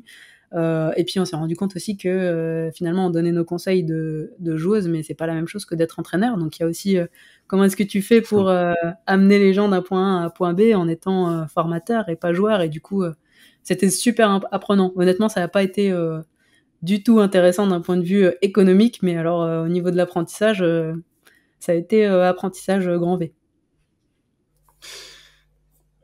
Faut construire son offre de toute façon en tant qu'entrepreneur, et ça demande de passer par ces moments-là, quoi. Ok, on essaie de faire quelque chose, parfois on pense qu'on a une très bonne idée, puis on se rend compte soit qu'on n'est pas forcément très à l'aise dans ça, ou simplement que y a pas de demande en fait. Les gens ils sont pas forcément intéressés, pas prêts à acheter ça, et du coup ben, on apprend comme ça, puis on ajuste. C'est comme ça qu'on C'est fait ça. des projets, hein. C'est ça. C'est ça. On parlait des obstacles. C'est des obstacles que tu as rencontrés qui t'ont permis d'affiner Ouais. vers la préparation mentale. Ouais, carrément, carrément. Et puis, il y a pas de secret, en fait, c'est aussi se retrouver, en face des gens. Et on parlait du commercial, mais c'est ça, en fait, c'est aller très, très vite, essayer de vendre, même si c'est pas, bien packagé, on sait pas trop ce qu'on vend, on sait pas trop ce qu'on raconte, bah, c'est pas grave, on y va quand même, et on va obtenir des infos précieuses, et on aura des vrais gens au téléphone en face, même si on fait des services en ligne. Finalement, c'est ce que ça m'apprend aussi, c'est voilà, aller rencontrer les gens, les avoir au téléphone, les entendre, les écouter, et ensuite aussi pouvoir faire des propositions en adéquation. C'est toujours un peu pareil, et bah, surtout faire des propositions qui nous plaisent. Ça, c'est aussi quelque chose d'important. Enfin, il y a trouver effectivement ce qu'on va réussir à vendre aux gens, mais le départ, si ça ne nous plaît pas et qu'on n'a pas envie d'envoyer ça, ça va être très compliqué de le délivrer, quoi. Ouais. Oui, parce que c'est lié à la personnalité aussi. Il faut que ce que tu proposes soit en accord avec ta personnalité, sinon ça sonne faux. Et Oui. c'est pas crédible, quoi. Les gens, ils sont pas envie de. Si on sent que c'est pas naturel, ça génère pas de la confiance. Je pense ça aussi. Après voilà, dans le milieu de l'entrepreneuriat, il y a vraiment beaucoup de styles différents, et certains arrivent à vendre des choses qui sonnent pas forcément justes, mais qui s'adressent à un marché de masse, et du coup, il y a des choses qui marchent. Beaucoup de choses marchent d'ailleurs, il n'y a pas de recette toute faite. Après, c'est juste selon ce que tu veux créer. Moi, je sais que je suis quelqu'un qui aime créer du durable, quelque chose de sain. Alors, peut-être que ça prend beaucoup plus de temps à construire que certains qui vont arriver sur le marché et faire tout de suite quelque chose de grand et qui s'adressera à beaucoup de personnes. Moi, c'est pas mon style. Voilà, j'ai aussi tâtonné sur regarder les styles des uns et des autres, aller faire des formations à droite à gauche pour comprendre aussi qu'est-ce que j'aimais et qu'est-ce que j'avais envie, comment j'avais envie de faire mon entrepreneuriat à moi, et qu'est-ce que j'avais envie de donner aussi. Et finalement, c'est ça, c'est peut-être rester sur quelque chose de plus à taille humaine, finalement, pas aller faire quelque chose. Voilà, j'aurais aussi pu aller donner des conseils en mode bah, je suis coach et je fais voilà les 10 conseils de base, et voilà, c'est quelque chose qui peut fonctionner aussi, mais c'était pas moi, et c'était pas mon ADN. Moi, j'aime vraiment travailler en profondeur avec plutôt bah, voilà des gens très ciblés et qui ont envie de travailler aussi sur eux à travers mes accompagnements, et voilà, c'est super important pour moi. Mais après ça dépend les styles d'entrepreneuriat, chacun y voit. Il y en a pas un qui est meilleur que l'autre. C'est chacun voit ses intérêts personnels et ce qu'il a envie d'y faire, quoi. C'est pour ça que je disais, il faut que ce soit aligné avec ta personnalité, parce que tu as envie de développer au final. Mm. Parce que moi, en t'écoutant, en te suivant et en regardant ce que tu fais, je te disais avant de lancer le podcast, j'ai vu une évolution sur les personnes vers qui tu te tournes et la façon dont tu le communiques aussi. Et je t'ai entendu parler plusieurs fois si en parlant de tes clients, des gens avec qui tu travailles, de sportifs ambitieux. Enfin, tu vois, cette expression-là, est-ce que Mhm. c'est ça qui définit cette expression-là qui définit ta cible? Je pense qu'aujourd'hui, ce qui définit le mieux ma cible, c'est les performeurs. Parce que je tends vers ça et je vois que, effectivement, j'ai beaucoup évolué. Au début, c'était vraiment les sportifs, puis finalement, aujourd'hui, je me rends compte que des performeurs, il y en a, dans le domaine, du sport, il y en a dans le domaine de l'entrepreneuriat, il y en a dans le domaine de l'artistique, il y en a dans le domaine culinaire. Aujourd'hui, des chefs, j'aimerais beaucoup accompagner aussi. C'est pas le cas pour le moment, mais je vois bien le parallèle. Ouais. Finalement, c'est des gens qui veulent, qui ont compris que le détail et le travail sur soi, ont une conséquence sur le résultat. Finalement, c'est ça que si je peux définir le performeur, c'est celui qui a compris la valeur du détail et de travailler vraiment dans la finesse et qui va chercher les petits réglages qui font la différence. Ça, c'est vraiment les gens qui me passionnent parce que je pense que c'est aussi ce qui résonne chez moi et c'est moi j'adore fonctionner comme ça et j'ai un regard qui est facilement attiré par ça. Toutes mes lectures, voilà, derrière ma bibliothèque, si tu viens faire un tour chez moi, c'est que ça, c'est des gens passionnés par leur métier, qui vont vraiment dans le détail et qui poussent plus loin que la plupart des gens. Finalement, c'est peut-être des gens un peu hors normes. Alors ça, c'est un grand mot, mais c'est un peu ça, quoi. Les gens qui veulent faire les choses un peu différemment et ça produit derrière des résultats qu'on remarque finalement. Parce qu'il y a un truc qui est clair, c'est que tu peux pas aider tout le monde. Ou en tout cas, tu t'y noies aussi, surtout toi qui as envie de créer une relation durable. Si tu essaies de créer une relation durable avec des gens qui marchent pas comme ça, ben t'y arriveras pas. J'imagine que c'est un obstacle aussi que tu as rencontré au fur et à mesure d'adapter ça en continu, quoi. D'aller vers ça, le chemin vers je veux aider les performeurs, j'imagine qu'il a été un peu long. Ouais, il a été en essai-erreur, hein, finalement au début. Enfin voilà, j'en rigole des fois encore, mais c'est vrai que quand tu te retournes et tu regardes tes premiers clients, t'en as qui t'ont pas payé, t'en as qui t'ont dit oui, oui, on commence à travailler, puis on n'a pas commencé à travailler. Et c'est pas les clients, hein, c'est aussi se remettre en question. C'est qu'il y a des choses que t'as pas fait de la bonne manière ou t'as pas regardé au bon endroit, qui font que t'as ce résultat qui revient aussi. Donc c'est aussi des informations. Euh, Aujourd'hui, c'est vrai que ces clients-là, je les ai plus du tout. C'est vrai qu'aujourd'hui, c'est ciblé. Quand on m'appelle, comme je fais pas de la masse, effectivement, quand on m'appelle, en général, je regarde pas trop mes stats de conversion, mais je pense que, allez, 80% des appels que j'ai, c'est des gens qui vont devenir des clients, ou c'est les parents qui appellent pour le jeune qui va être client chez moi. Mais voilà, aujourd'hui, c'est ciblé, c'est-à-dire que je sais, qu'ils savent que quand je communique pas pour tout le monde. Alors ça veut pas dire encore une fois que c'est élitiste ou pas du tout, c'est juste que tout le monde n'a pas le goût finalement, et ça a été un chemin aussi, de comprendre que tout le monde... Moi au début je voulais, dans ma grande générosité, bonté, faire pour tout le monde, et voilà, et tout le monde aura envie de mes services, c'est évident, tout le monde veut être à ce niveau-là, et tout le monde veut, voilà, tout le monde veut être un performeur. En toute en tout manque d'humilité que j'avais, mais bon, ça c'est comme ça. Au début, on fait ces erreurs-là, et puis au final, on se dit, mais non, en fait, juste cibler pour les bonnes personnes, finalement, c'est encore une fois, c'est s'affirmer, c'est se mettre au bon endroit, là où on peut nous trouver, et puis finalement, il y a des gens qui répondent à cet endroit-là, et les autres ne viendront juste pas, en fait, naturellement. C'est que ça leur parle pas, et c'est pas pour eux, et ça fait pas d'eux des mauvaises personnes ou des gens à mettre au banc de la société, pas du tout. C'est juste que c'est un goût. Moi, je veux travailler avec ces Ouais, je gens-là, crois. et voilà. Ouais. Quand tu les as au téléphone, est-ce que tu as des questions que tu poses ou des choses que tu essaies de mettre en place pour déterminer, ok, cette personne-là, elle est un peu plus côté performeur, là on va pouvoir communiquer, ou ça, non, on va pas communiquer. Bien. Euh, Ça dépend déjà, parce que j'ai deux types d'entretiens. Enfin, aujourd'hui j'ai deux offres différentes, c'est-à-dire que j'accompagne et les jeunes joueurs, et en général là c'est les parents plutôt qui appellent parce que ça peut être très jeune. J'accompagne aujourd'hui de 11 à 18 ans. J'ai une skieuse et une tenniswoman qui ont toutes les deux 11 ans, donc ça c'est les plus jeunes que j'ai, et j'ai effectivement des sorties de centre de formation basket.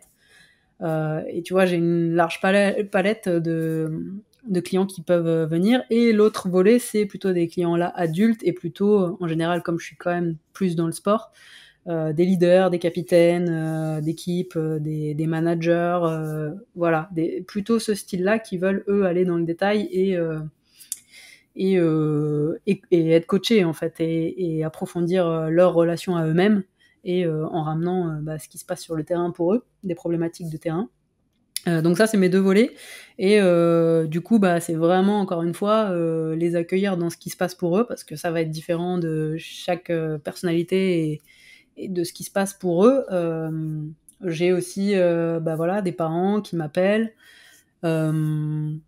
pour diverses raisons. Là, étant donné la période, c'est beaucoup les questions des centres de formation, parce que j'ai un rôle conseil aussi, étant donné que quand je suis dans le basket, je fais pas que de la préparation mentale, j'ai aussi cette casquette de conseil et d'accompagnement de jeunes carrières, parce que c'est vrai que je me rends compte que les parents n'ont pas toujours ces infos-là. Donc je prends aussi cette casquette depuis peu.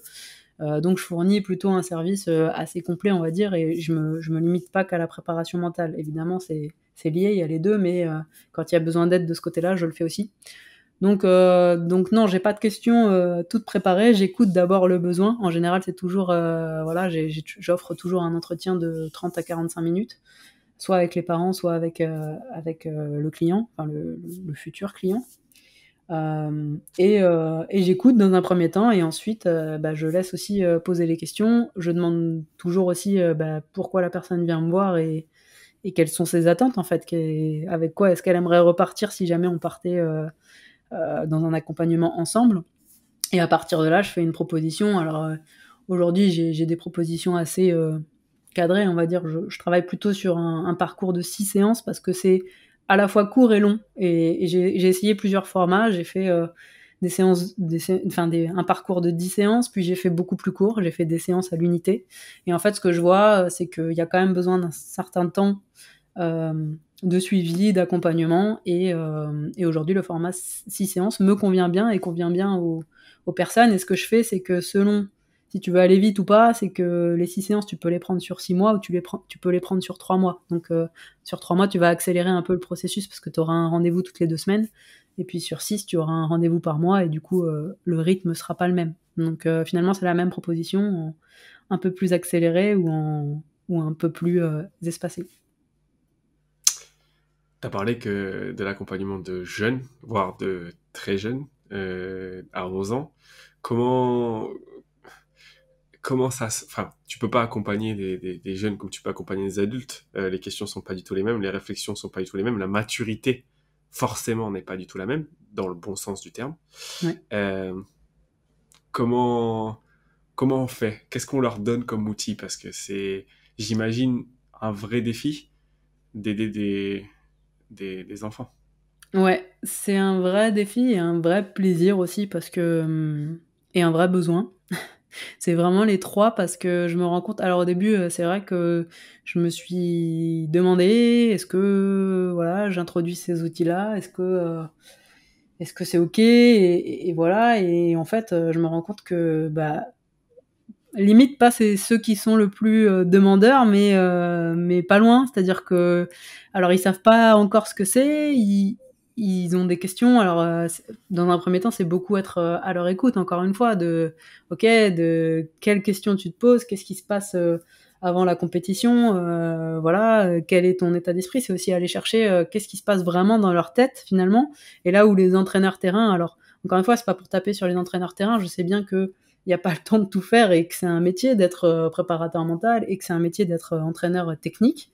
Et c'est pour ça que c'est intéressant d'avoir les 2 casquettes aujourd'hui, si c'est possible. Mais voilà, le technicien, il va aller peut-être corriger en tennis un coup droit, ou aller voilà, corriger des choses très très techniques, aller bosser sur un service. Moi, je vais plutôt aller chercher derrière, qu'est-ce qui se passe. Ok, quand tu mets la balle toujours au même endroit, et t'es mené, je sais pas, à chaque fois pareil, tu perds toujours au même endroit parce que t'es mené, et tu perds tes moyens, qu'est-ce qui se passe dans cette situation-là? Et moi, je vais prendre le temps d'aller questionner pour aller trouver un petit peu ce qui se passe derrière, finalement, l'erreur technique, peut-être. Là, je prends un exemple, mais ça peut être ça. Et d'aller quelque part chercher la racine qui fait que l'erreur technique arrive. Et du coup, une fois qu'on arrive à modifier ça, et même chez les jeunes, hein, même à 11, 12, 13 ans, ils sont déjà capables de comprendre ça parce que, encore une fois, j'accompagne plutôt des performeurs, donc même à 11, 12, 13 ans, c'est déjà des gens qui ont déjà des objectifs hauts, des objectifs ambitieux. Voilà, j'ai une skieuse là qui a 11 ans, qui sait déjà qu'elle veut être skieuse professionnelle, donc qui est bluffante, quoi. C'est-à-dire qu'elle est déjà à 11 ans, déjà dans cette mentalité. Elle sait qu'elle doit dormir tant et tant de temps la nuit, qu'elle doit manger pas trop de chocolat. Enfin voilà, c'est des anecdotes comme ça, mais en fait, c'est aussi les accompagner dans ce... Finalement, j'ai un petit rôle aussi de formatrice, c'est-à-dire les accompagner vers ce côté. C'est pour ça que je parle aussi souvent de mindset. Il y a un mindset dédié à la performance, c'est-à-dire que si on veut évoluer dans ce milieu-là, c'est pas le mindset de monsieur et madame tout le monde. On peut pas arriver avec l'état d'esprit de monsieur et madame tout le monde. C'est, encore une fois, c'est pas péjoratif, mais il y a besoin de quelque chose de différent, sinon on survit pas en fait dans ce monde-là.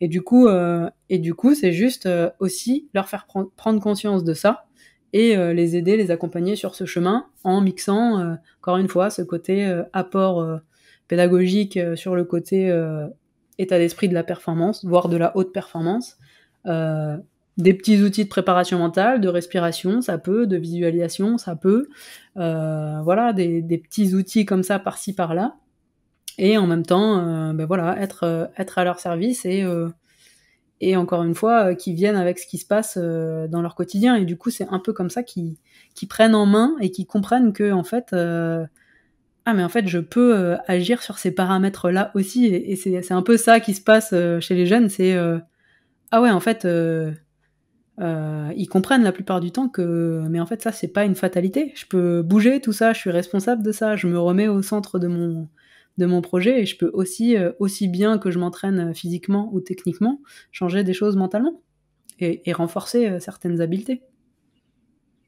Parce qu'il y a un truc qui est super intéressant. Il y a des gens qui peuvent penser que c'est trop tôt, en fait, pour faire ça. Mais c'est à ce moment-là que le cerveau il se développe et qu'on fait des choses. Et en gros, si on les aide à les accompagner pour qu'ils se posent des questions qui vont les aider à eux se développer, parce que c'est toujours pareil, c'est que tu peux aussi mal faire. Tu peux mettre des idées fausses dans la tête des jeunes et voilà, et à terme les rendre pas heureux. Mais si c'est des gens qui sont déjà driven, qui savent ce qu'ils veulent, c'est juste leur donner des outils. Et quand tu réfléchis, tu te dis, bah, est-ce que toi, en tant que jeune, t'aurais aimé qu'on te force à te poser des questions pour t'aider à mieux te connaître? Bien sûr que oui. Bien sûr que oui. Donc, alors forcer, non, le mot me convient pas tout à fait, mais effectivement, si on te propose des choses, ouais. Si on te propose des choses, bien sûr, enfin voilà, encore une fois, c'est ce que je dis, hein, moi j'accompagne vraiment des performeurs, donc je comprends que ça puisse des fois, j'ai eu des gens qui m'ont fait la réflexion. Voilà, moi je suis positionnée comme ça, donc forcément des fois ça plaît pas. Ça plaît pas et ça plaît autant quoi d'un côté et de l'autre, c'est comme ça, c'est mon choix. Et mais effectivement, de quoi? Ça divise, Ouais, ça forcément. divise. Parce que quand t'attires pas tout le monde et que tu vises une cible, ça divise un petit peu.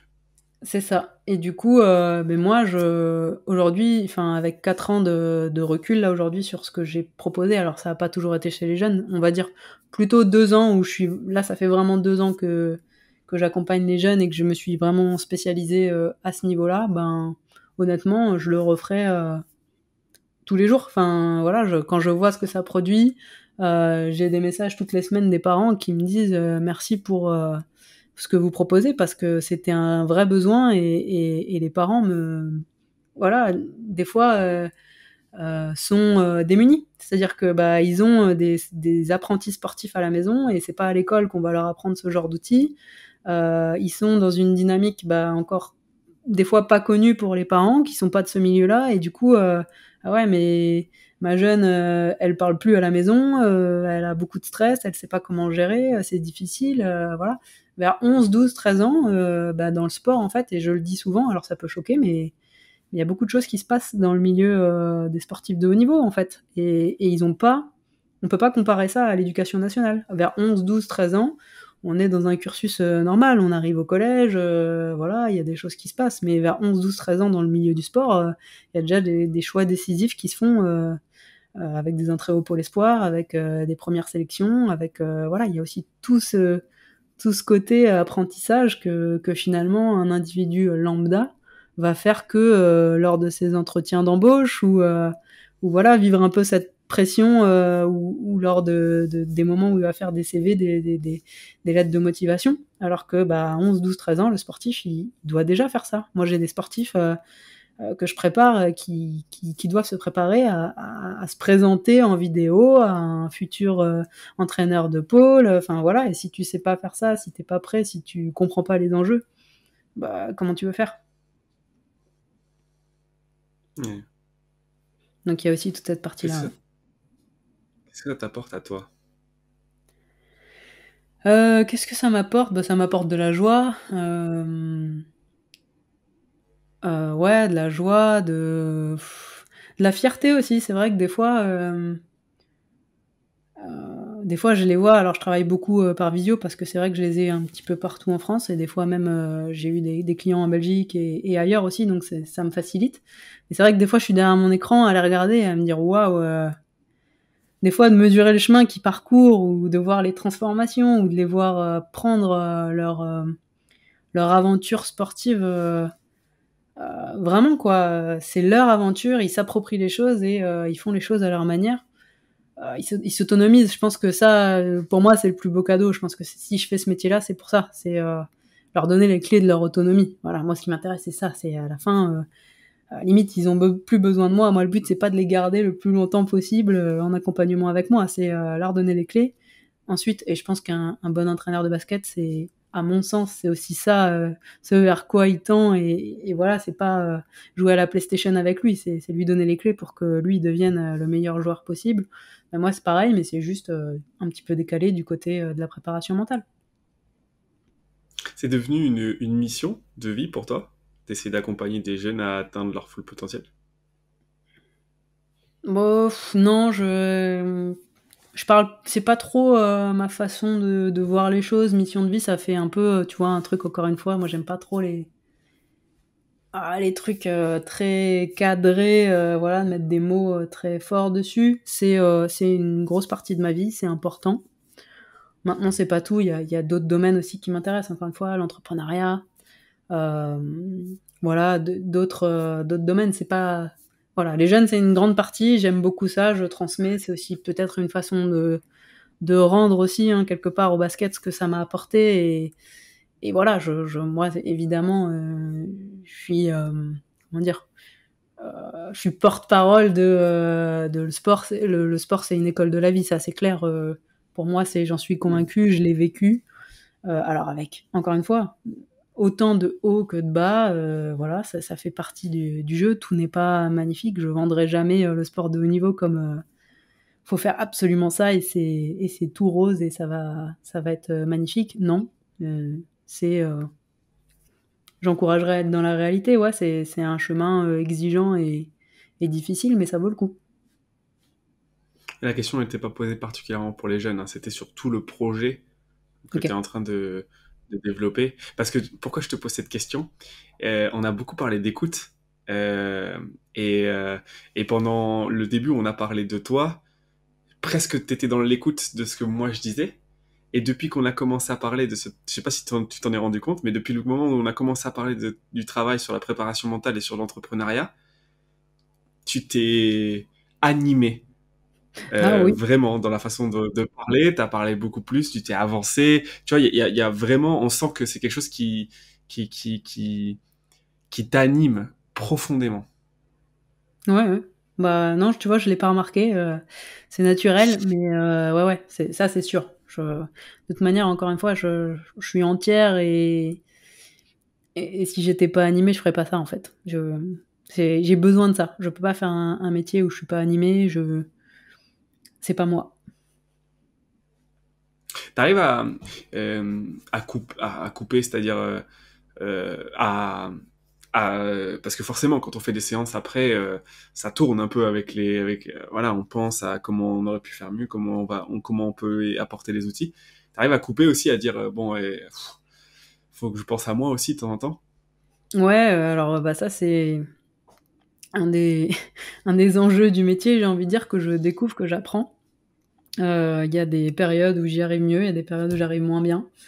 Hem, Là maintenant ça va, j'ai envie de dire, j'ai aussi, progressé en organisation parce que c'était aussi ça, c'est pas du tout le même métier d'être, basketteuse professionnelle et d'être, au service des gens. Enfin, c'est pas si enfin, je sais pas si c'est clair pour, les gens, mais en tout cas, quand tu es basketteur professionnel, tu es au centre. C'est-à-dire que tout est fait quasiment autour de toi, tu pas grand-chose à penser, entre guillemets, alors que quand tu transites, bon, bah, là, c'est toi qui es au service, c'est toi qui es entrepreneur, c'est toi qui gères ton temps, je dis pas que tu gères pas ton temps quand tu es basketteur, mais c'est pas, pas exactement pareil. Il y a vraiment, dans le rythme, quelque chose de complètement différent et j'ai été, bah, je pense, à la ramasse bien pendant 6 mois, hein, après après avoir arrêté, dans le sens où OK, là, j'ai tout ce temps, comment je fais pour m'organiser? Enfin voilà, tout le côté entrepreneur à apprendre et du coup, ouais, c'est apprendre à vraiment, j'avais pas autant de discipline sur, les timings, sur prendre des rendez-vous à telle heure, fixer, des rendez-vous des fois 2-3 semaines à l'avance, ça n'existait pas dans le basket, on travaille beaucoup, à la semaine, en général et du coup, on est bien avec ça. Alors, à part peut-être les périodes de vacances où on peut planifier, mais c'est vrai que, voilà, c'est mon rapport au temps a changé et du coup, ouais, c'est aussi, arriver à me trouver des plages où je coupe. Tu vois? Par exemple, j'essaye de m'y tenir, mais le dimanche, je travaille beaucoup le samedi moi parce que, bah, c'est là où les jeunes sont disponibles et où ils ont des plages. Le dimanche, par contre, j'essaye de couper. Alors c'est pas toujours le cas parce que des fois, je peux avoir des séances le dimanche matin quand les jeunes, ils ont pas d'autres créneaux. Je le fais aussi et évidemment, bah, j'ai choisi d'être dans le domaine du sport de haut niveau, donc je connais aussi les contraintes et je connais aussi les horaires, donc je peux pas non plus dire, «Non, bah, là, je travaille pas, de telle heure à telle heure», c'est pas possible parce qu'il y a aussi cette souplesse à avoir. En tout cas, c'est ce que j'ai choisi de faire, mais j'essaye au mieux de me prévoir des plages à l'avance, tu vois? Là, c'est tout bête, mais voilà, une fois par mois, je me suis mis un créneau où, bah, comme quand j'étais basketteuse, je vais, me faire, une session, sauna, hammam, pour prendre soin de moi et pas pour être, au service des autres, mais pour, d'abord être à mon service et aussi, ça aussi, tu vois, c'est une forme d'hygiène que j'apprends à instaurer. Alors, en tant que joueuse, c'était très difficile, prendre soin, c'était vraiment, pas trop dans ce que je savais faire. Maintenant aussi, en vieillissant, je pense que je me dis, bah, si je veux aider, des gens pendant longtemps, va aussi falloir que je fasse attention à ça, sinon, ce sera pas possible comme ça, en fait. Donc Hmm, j'apprends. je comprends. Je comprends. Et puis parce que tu apprends et tu t'entoures aussi. On peut parler de ça. Je sais que c'est un sujet que tu voulais aborder. Ouais. Euh, Où tu as créé une vraie structure un peu plus, bah, tu vas en parler mieux que moi, mais qui touche plus de choses.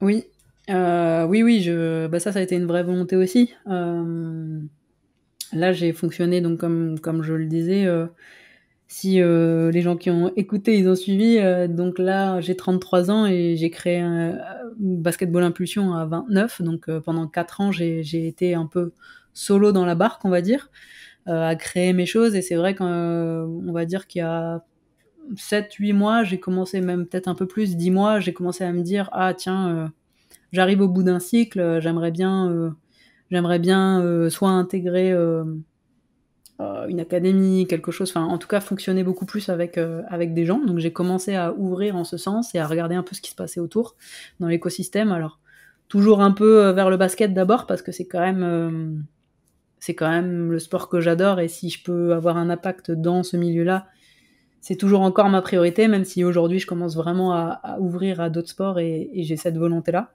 Et en fait, naturellement, est venu, bah voilà, j'ai lancé l'idée avec des amis d'enfance, donc avec qui j'étais à Mandeville, de créer un camp. En fait, c'était ça l'idée d'abord, OK, de créer un camp de basket qui mêlerait différentes compétences. Donc, encore une fois, avec cette volonté d'être à 360 degrés autour de l'athlète et à son service, et du coup d'avoir ce qu'on s'est rendu compte que avec mes futurs associés du coup qui sont aussi des basketteuses, qui sont Kelly Corr et Stéphanie Dufour, et ben on s'est rendu compte que quand même il y a un besoin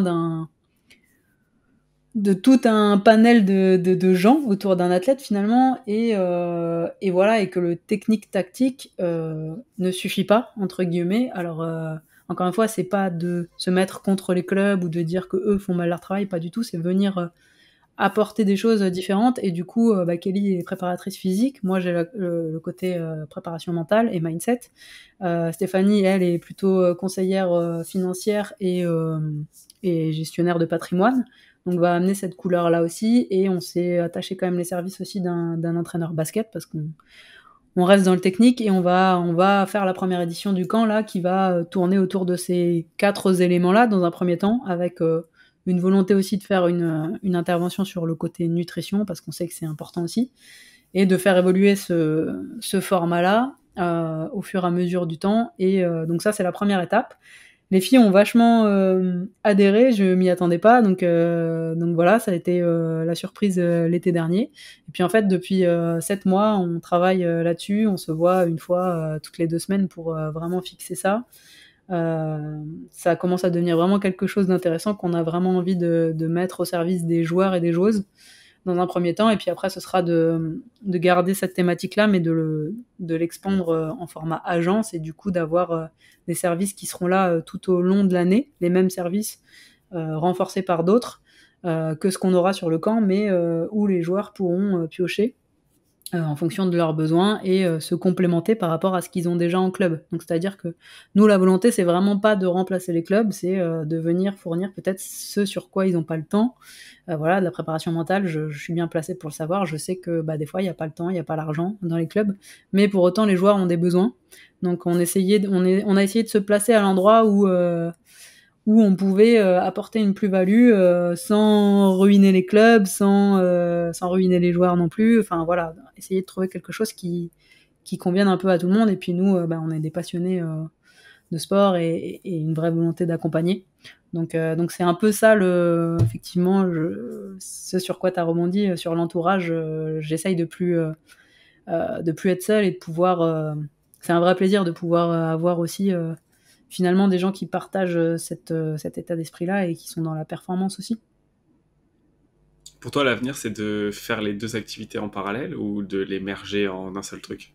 Ouais, l'idée, ce serait vraiment de le faire en un seul truc, parce que 2, ça va faire vraiment beaucoup. Donc non, ce serait vraiment de mettre ma compétence au service de Dull, du coup.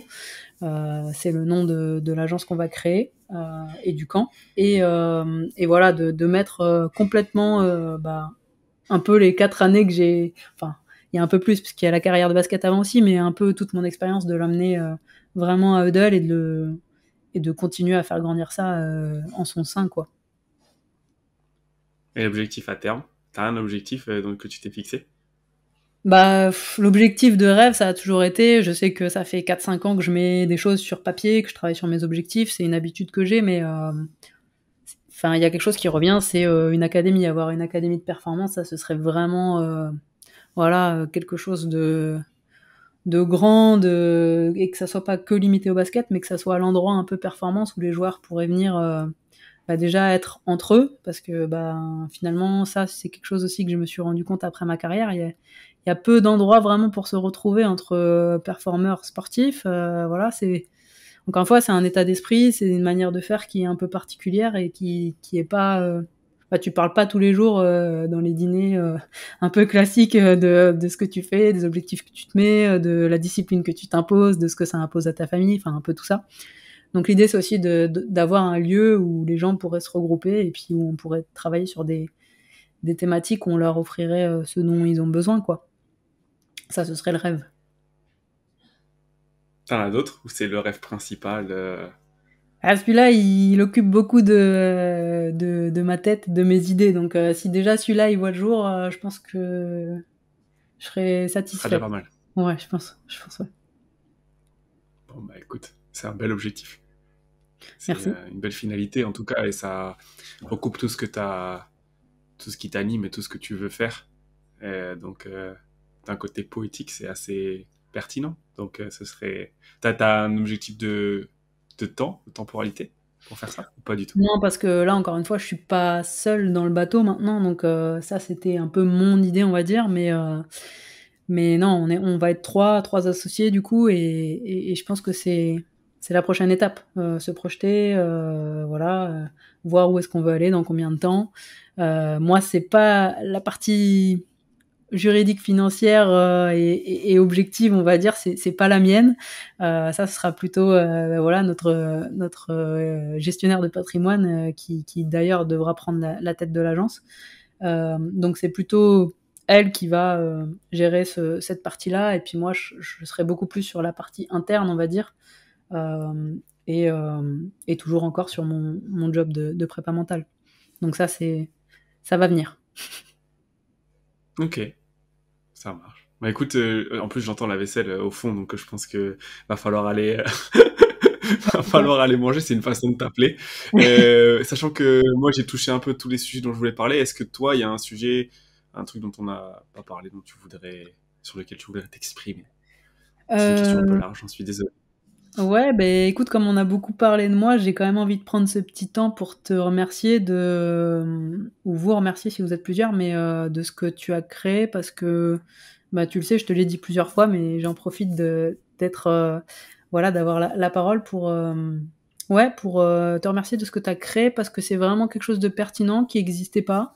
Et j'ai eu l'occasion de voir plusieurs acteurs à différents endroits basket, et ça c'est intéressant parce qu'on les voit rarement, on les entend rarement, et c'est difficile voilà, d'y avoir accès, et vous démocratisez un peu ça, et c'est super appréciable. Moi je sais que dès que j'ai un peu de temps, ben ça fait partie des choses que j'aime bien aller regarder, et prendre une heure par-ci par-là pour découvrir un peu les gens qui font aussi notre passion, enfin voilà, le basket, et du coup merci pour ça. Merci à toi. Quand parce que je dis souvent nous, et comme on me voit tout le temps dans ma tête, les gens me disent mais pourquoi tu dis tout le temps nous? Parce que avec moi, il y a mon petit frère qui travaille, qui lui joue professionnellement, hein, comme toi, il a pas forcément beaucoup de temps, et puis montrer sa tête à la caméra, c'est pas trop son truc. Mais il œuvre derrière, donc c'est pour ça que je l'associe toujours à ce qu'on fait. Mais merci beaucoup, en tout cas, ça me touche. Avec plaisir et sincérité.